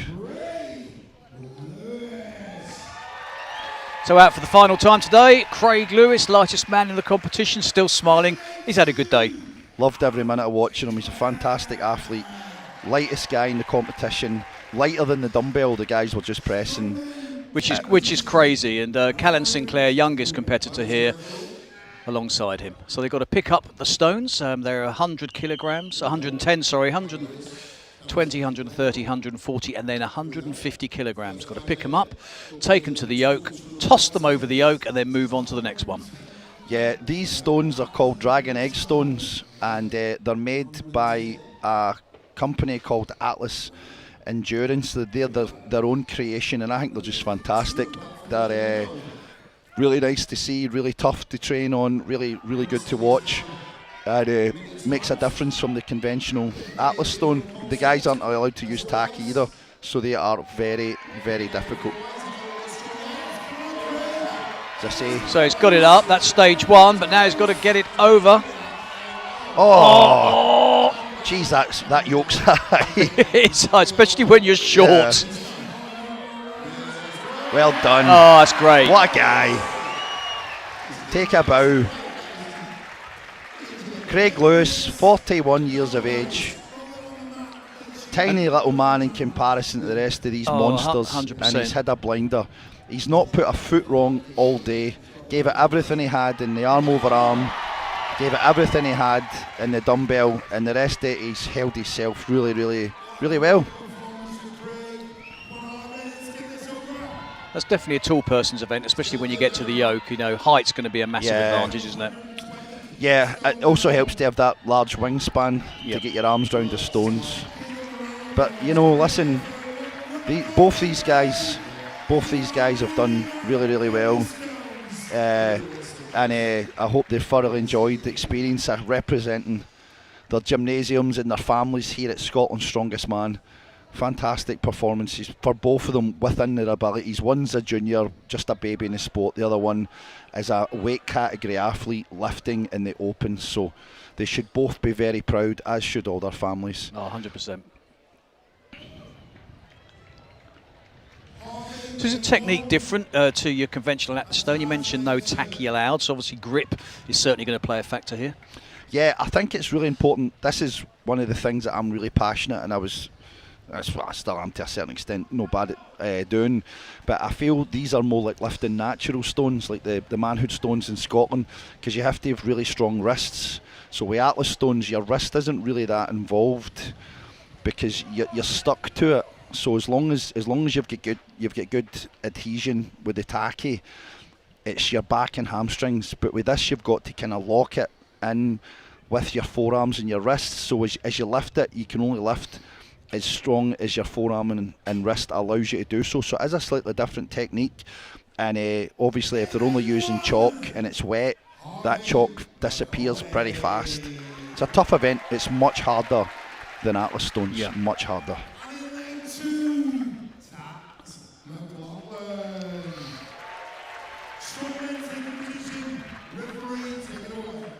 Harvey's been quiet, but he's did not too bad. He's come in at the last minute reserve, and he's definitely held himself better than he did last year. He's bagged himself 19 points so far in the competition. Taz McLaughlin's on 20, so pretty decent showings. Taz, anybody that's watching this that's friends or family of Taz, this is not Taz McLaughlin at full speed. He's not been himself this competition. He's just in a flat comp. Everybody has him. Callum Crozier has him. Everyone has him. But this doesn't do him justice. He was absolutely flying last year at Braehead Arena. And I know he's got stronger and he's got a year's more experience. Just the events haven't been good for him, and he's just had a flat day. So hopefully Taz will be back next year to show his friends, his family, his fans that he's much better than this performance suggests. At the moment, Taz, I think, has opted not to go for the second stone, but Harvey McCauley has, and he gets it. Taz's head's just not in it. He's just done enough to walk away. I think he's checked out and he's going to go home. He's going to have a right good look at his performance, regroup and come back next year and show everyone that the man from Lark Hall is much better than the one that showed up today. It's tough, this event, isn't it? Because not only have they got to pick up the stone, they've still got to walk with it to get it over the yoke. That is much more difficult than just putting it onto a barrel. The problem is it's what you need to remember as well, David, is they're really tired. This event's very bicep engaging and involves a lot of bicep stress, and the guys have absolutely exhausted their biceps with the tyre flip, they've exhausted their biceps with the fishing pole, and they've exhausted their biceps with the cleaning the dumbbell and the arm over arm. So they're knackered, they're absolutely knackered, and it's a war of attrition now. It's just a case of who wants it and who's got enough left in the tank. There's guys like Harvey and Taz aren't fighting for anything anymore, so they're just going through the motions. It's hard, isn't it, to get the motivation when you know you're not going to win, so it's like you're just doing it for pride. Yeah, but whereas the guys that are further up the field that want to make the top 6 so they don't have to do the qualifier next year, the guys that are still chasing podiums, the guys that are chasing a place at UK's Strongest Man, they're going to have to go out there and give it everything they've got. Now we're into the top 10 now, and this is Biff, as I say, Masters lifter, 45 years young. Earlier in his career he was very unimpressive, and he's made a really, really good account of himself. He's got a lot stronger in the last 2 years, and I'm really proud of him, and I'm really pleased to see him performing well, because he's sitting in the top 10 at Scotland's Strongest Man as a Masters lifter. Yep. And he's never competed at this level before. He's never been at the Opens. So I'm really pleased for him. And again, the gentleman beside him, Big Ross, has just been chilled, methodical, and he's made a really good account of himself in his debut as well. He's just so relaxed. I've never seen him aggressive. He just goes about his business and achieves what he can within his abilities every event. Is it a hard one to train for, because these eggs are kind of a new thing, aren't they? So they're not lying around every strongman gym. Impossible to train for unless it's good to. I mean, we purchased them for the qualifier, so the guys have been coming to my gym to train. The guys at Atlas Endurance made me personalised ones for my gymnasium, and so the guys have travelled over the country to just get their hands on them. So that shows you how important it is to practice on them. That guys are willing to, rather than training in their own gym, they're willing to travel 2 or 3 hours just to get a feel of them. So where's your gym based? It's just outside of Glasgow in Clydebank. So and is it purely strongman or? No, it's predominantly powerlifting, secondary strongman. Yep. So as I say, that's where we host the qualifier for this competition. It's a good central area for the guys to compete in, and so we got a couple made, and it just shows you how important it is. I think it's really cool as well, and I respect all the athletes that will travel all the way to get a feel of equipment, because they understand how important it is to feel these unusual apparatuses. You can usually see when someone's not done something before, like a bag toss or a Husafelt carry or a fishing pole. If you've not practiced on the equipment, yes, it's great if you're statically incredibly strong, but you will get found out fast if you haven't learned the technique. I think it's why Paul Smith was so dominant. You know, when he won UK Strongest Man 3 times, he prepares meticulously, and as soon as he knows the events, he gets them made, he trains them, he knows exactly what he's dealing with and what he can do when he gets into the competition. No, it's a very professional approach. And that's the difference between, you know, a competitor and a champion. So now we've got, this is the Golden Boy, who I've been quite favouritising to a certain extent in my commentary, but obviously he's my protege. Now Liam is a stonemason to trade, and this is Liam's best event. Yeah. And he's sitting at 8th at the moment, David, and if he's going to have any chance of making automatic qualification and perhaps a reserve for UK's, this one he's got to go full bananas. Oh, 100%, and he needs to basically better the likes of Ronald Young, Scott Fraser, you know, to get himself above them. I think he's capable of that. Ronald has had a great performance, and obviously he's not going to attempt this. Ronald, I think, just wanted to do the arm over arm so he could play on the dumbbell, because Ronald's got incredible shoulder power, and even with a hamstring, even with a torn hamstring, why is his shoulder? There you go, up to the shoulder. Probably the most efficient way to move it. It's like, who told you to do that? And it makes the toss easy. Yeah, I know, but it's much harder to carry it on your shoulder. But oh my God, he's getting into trouble. Right. So yeah, no, Ronald's done great. It's just a shame he got injured in the flagpole. Yes, it is. Yeah. Oh.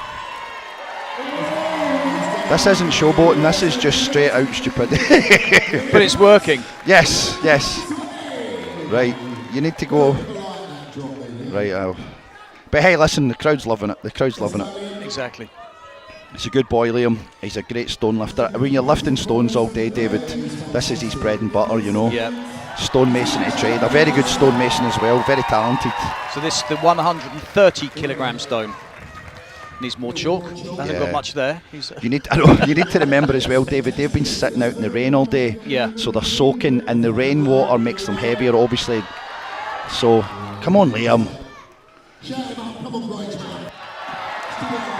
Liam's struggling with this stone, I think. Is it a grip? Is it grip? I think it's a grip. I think if Liam's struggling with that one, I think anyone completing this set will be even more impressive. So did Liam get 2 over there? Yep. Yeah. Well, it will put him above Ronald Young. Will it? Oh, yeah. Yeah, 2 objects. Should do, yeah. 2. That was Liam's pretty good at the stones, I think. If he's only got 2, that's not boding well for the rest of the guys. So from Liam Goldie's perspective, it's going to be interesting to see what Scott Fraser can do now. Yeah, Scott's good at stones. He's on his days just as good as Liam. He's got a good wingspan, hasn't he, as well? Yeah, and I think Scott's got slightly more to play for than Liam at the moment in overall positions. So I think he should do okay. Scott versus Scott. Scott Loosemore, I'm feeling a wee bit sorry for, because we've had flashes of his true potential, and then we've had periods where he's underperformed. His arm over arm wasn't the best, and then his dumbbell really didn't do himself justice. So he'll be in a frustrated position at the moment, because he was sitting chasing Callum at one point in this competition. So this is your 7th and 6th, I think. So we'll see how these guys got on.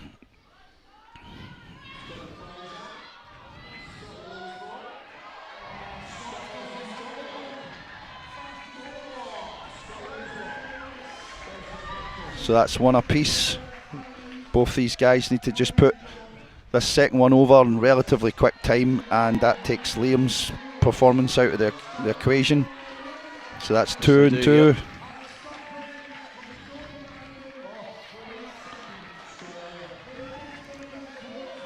Now let's see what the 130 looks like.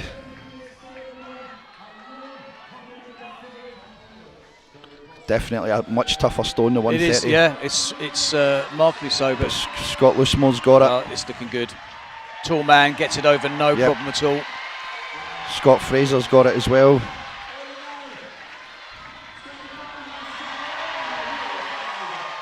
Scott Loosemore was just looking on there before deciding to go with the next stone. Yeah, the 140. The 140 is a big stone. It's a big stone if you train for it to lift it in its own, but to do it in a succession of 3 before it, and then the 5th event of 5, this is a big ask.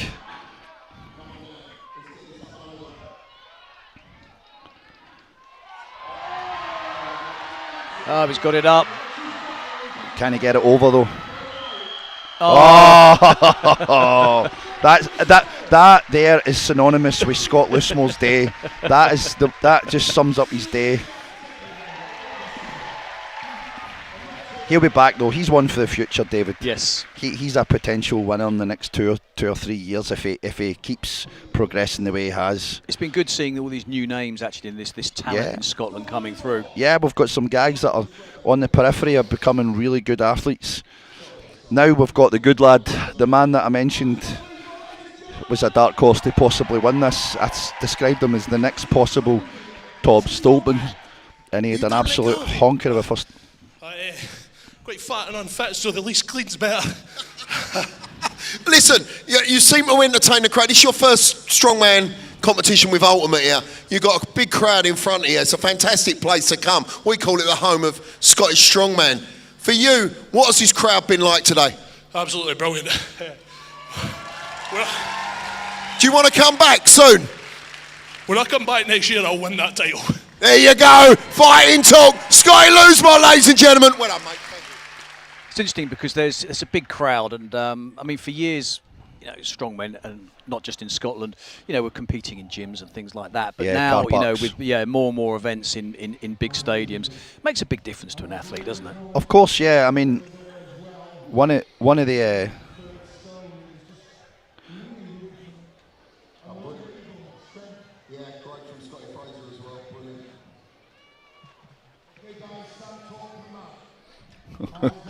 yeah, I think I'm a tad jealous. And when I was winning this title, it was in much smaller venues and stuff. And when I used to go to Belfast with you, David, and we do UKs, it's not the spectacle it is now. And now we've got to the point where we're on live television. That's incredible.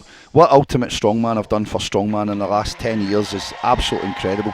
I know you were the one that dragged Glenn by the scuff of the T-shirt and took the title. Took him to England. Took him to England, and that's been a big factor. But it's great to see these athletes get a field to participate on that they deserve. But let's watch this absolute machine here.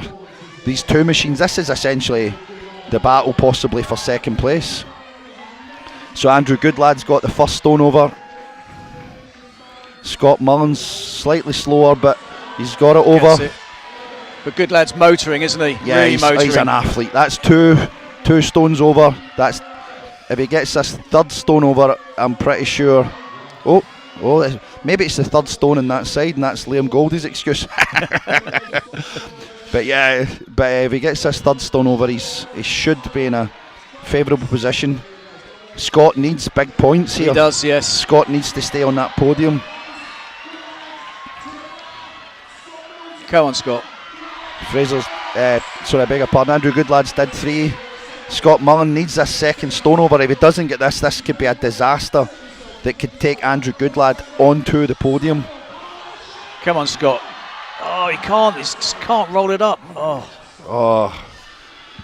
No, this is catastrophic. Catastrophic for Scott Mullen. Andrew Goodlad here's going to take the lead if he gets this over, and he does. And this is the final stone. Has he got enough time to get this over here, folks? I'm not sure he has. Yeah, I'm glad that he's performed as good as I hyped him up after the tyre flip, because I really promise he's got some potential. Good lad. If he get time out. What an athlete! Keep an eye on him, folks. He's going to be at UK's very soon. He's been absolutely phenomenal, bar that one event. Yeah, really, really good. The irony is that he's really good at tyre. It's just they couldn't adapt to the circumstances. But yeah, so I think This is the first time we've had Andrew Goodland grace an Ultimate Suit. And what an absolute awesome strongman. And we have the pleasure to say he's from the Shetlands. So to have a strongman getting to this level and doing so well today has been unbelievable. Would you have done that last stone? I think so. Flew out blown for time, but I'm happy with 4, so yeah. And how did you feel about today overall? Really disappointed with the first event, 0 in the tyre, but since then just tried to be consistent and happy with how the last 4 have gone, so yeah. More importantly, do you get crowds like this in the Shetland loving strongman? Absolutely not, no. So what are you saying here? That the Grangemouth crowd are the best in Scotland, are they not? Absolutely. Ladies and gentlemen, let's hear for Andrew. Put things in perspective, he's 0 pointed on the first event. Yeah. So can you imagine if he just had an average event, he might have picked up 10, 11 points. Even three flips to tie with Scott Mullen and the guys that were just outside the top placings. But, you know, it is what it is. Now, we've saw this before. We've saw this head-to-head many times before. We've got 2 former champions, the current champion, Christopher Beetham and Callum. Unfortunately, not to blow the hype off the final battle, but I think Beefy's just far too far away to make this happen. I think what would happen, in order to be technically possible, I think Callum would have to get zero the stones, Beefy would probably need to get 4. Yeah, so I mean, you know, Scott Mullen only got 1. Maybe Callum's in the same position, but I don't think so. I think we're just about to witness Callum Crozier win his 2nd Scotland's Strongest Man title in a row. Beefy's gave him a great battle today. He's won 2 events, but unfortunately Beefy has not been consistent. Beefy had a great tyre and a great dumbbell, but his arm over arm and his flagpole weren't up to scratch to win this title, and that's why Callum is probably going to walk away with the first place trophy today, David. Well, we'll still find out shortly, but yep, this is it. It's crunch time. It's the last heat of the last event at Scotland's Strongest Man 2026. Callum Crozier do enough to retain his title. It looks like he will, but we'll soon see. Incidentally, you can vote on live.ultimatestrongman.tv for your athlete of the day, and at the moment it's Craig Lewis winning by a country mile. Everyone loves the underdog. Do you remember, David, I don't know if you recollect this, just before the competition started you said who do you think could win it, and I said Callum Crozier could win this event without winning an event. Yes. And you looked at me very surprised. He's yet to have won an event. He's had a joint first, that's it. Yep. It just goes to show it is always consistency in strongman. He needs to beat Andrew Goodlad here to take his first event win.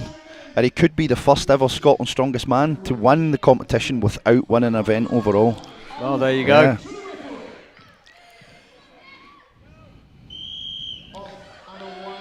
Such a great athlete, looking bigger than ever. And Beefy is a legend. And yes. as I said to you at the earlier parts of the commentary, even when he doesn't win, he's always there or thereabouts. He's such 100%. A consistent, intelligent strongman. A number of times I've seen him in the final heat battling for the title. You know, even if he's a little bit off the points, he's had some great battles with Lewis Jack in previous years. Yeah. Callum Crozier about to get stone number 2 over. I think Callum knows that's him winning the title. Yeah, based he's on just cruising now. Just got to keep an eye on what Beefy does. But I tell you what, though, 2 great athletes battling out for the title. 2 guys that have podiumed at UK's Strongest Man. 2 guys that are going to be on Channel 5 live in the next couple of weeks, representing Scotland. Both these guys hopefully are going to be in the final at Braehead Arena, and the home crowd. Oh, something went there. Wee niggle. And the home crowd will have 2 fantastic potential champions to cheer on. Hopefully Callum's okay there. Hopefully Callum's... Yeah, because UK Strongest Man finals, Braehead Arena, 8th and 9th of August, so it's going to be an absolute cracking battle. Yeah. I just hope that he's not done bad damage to that bicep. Yeah, hopefully, because he's got the Milton Keynes in the first weekend in August. So fingers crossed he's okay. Well, I guess we'll find out shortly, but that would be a bitter pill, wouldn't it, to win this title? It looks not visually looks okay. Like there's no visual evidence. He's maybe just tweaked it. Yeah. But nonetheless, ladies and gentlemen, what an amazing competition we've witnessed today. It's been very inconsistent with form for some of these athletes. We've had incredible performances and a very, very consistent performance from Callum Crozier. And I do believe that, there we go. Callum Crozier might be the first ever Scotland's strongest man to not have won an event. There you go. Well, yeah. Like I say, a field of 16, so those points get spread out quite a lot. But, it was a great performance nonetheless. Fantastic, but it was a fantastic performance of consistency.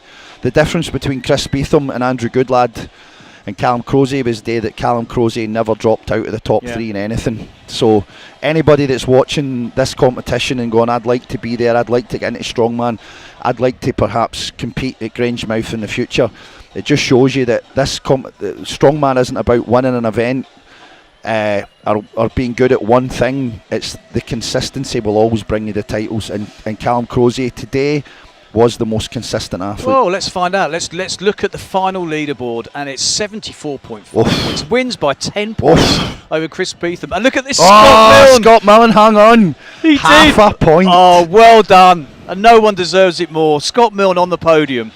Look, I tell you what, by the way, David, that top six is coming straight back next year, and that is a top six. Let me talk you through that. Scott Fraser, former UK strongest man, finalist, former podium placer. Scott Loosemore, who's got an amazing future. Andrew Goodlad, just missing out in the podium in his debut by half a point. Then you've got the legend, the one and only, the old school, the old guard, the OG Scott Milne, making his first podium, I think, in a long time, if ever. Yes. And then we've got the two former champions, Beatty and Callum Crozier. What a top six. What a fantastic competition. Big shout out to Ross Snedden making the top 10, and Harvey McCauley. Ronald Young done incredible for his injuries. And Craig Lewis in 14th, looks like he's tied up the athlete of the day. So what an amazing competition we've watched. 2026 has been one of the best. Brilliant performances, and actually, mentioning Ronald Young, given that he was quite badly injured, to finish 8th. Yeah. Not even doing the final event. I mean, just incredible. No, fair play. Ron's a great guy. He's a warrior. He's battle scarred and he's still fighting. Liam was unlucky not making the top 6 from last year. I think that slightly underperformed what we were hoping from him.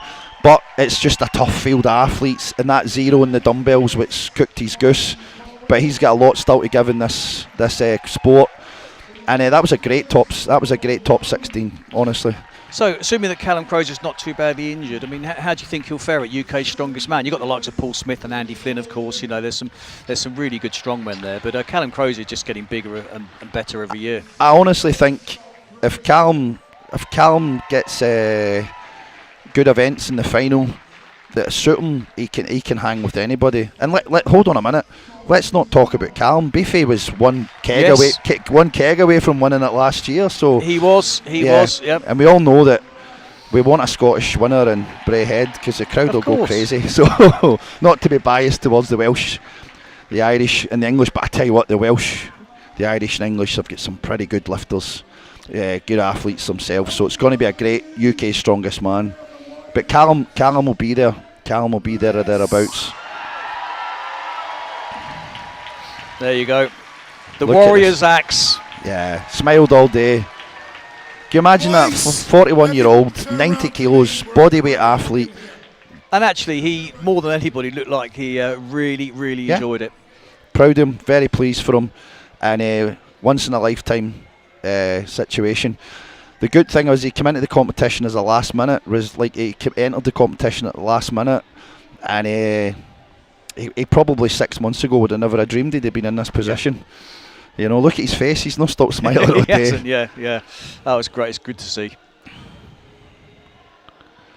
But that was a great final, and I'm so pleased for all of the podium. And Scotland's strongest man after 10 years. Let's hear for the Braveheart, Scott Miller. First ever podium, I think, David. Yeah, I can't remember one, and you know what, he was competing this year and I thought maybe he's just doing it as a swan song, you know, one last time, but actually best performance from him for years. Yeah, I'm pleased for him, he deserves it. As I say, 2 years ago, David, he get carried into the physio room with a torn Achilles. Yeah, a detached. It was bad. It was very bad. He was out of work for months. He will be a winner again. He is a former Scotland's strongest man. We name him the Beef because he is truly the Beef. Let's hear for Chris Beetham, runner-up. Another hugely popular competitor. Well done, Chris Beetham, second place. Another podium. He's every year he gets home with a trophy. I like the trophies, by the way. Yeah, so consistent. Beefy. Come forward, Callum.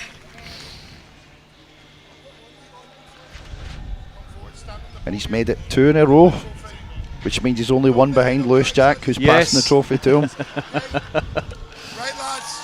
Hit the smoke grenades. Hit the smoke grenade now. Hit them now. Ladies and gentlemen, Scotland's strongest man, Callum Crozier. So Callum Crozier makes it 2 wins in a row as Scotland's strongest man. Very well deserved, and like I say, he looks good. I don't think he's as badly injured as perhaps we feared. So we'll see him at UK Strongest Man live on Channel 5. But come to Braehead Arena on the 8th and 9th of August. Support the Scots, English, Irish, Welsh, wherever you're from. But another great edition of Scotland's Strongest Man. Yeah, it was an absolute pleasure working with you, David. Thank you so much. I absolutely enjoyed the action today.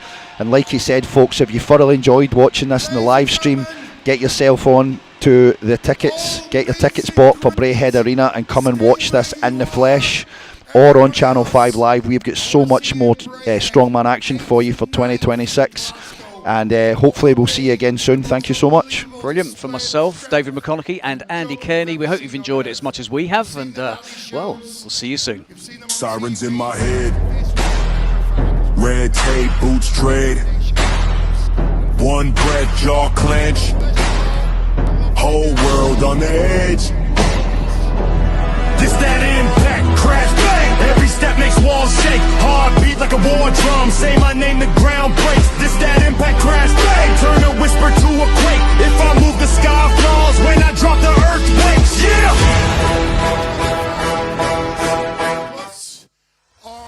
The biggest prizes in the game just collided with the heaviest lifts on the planet.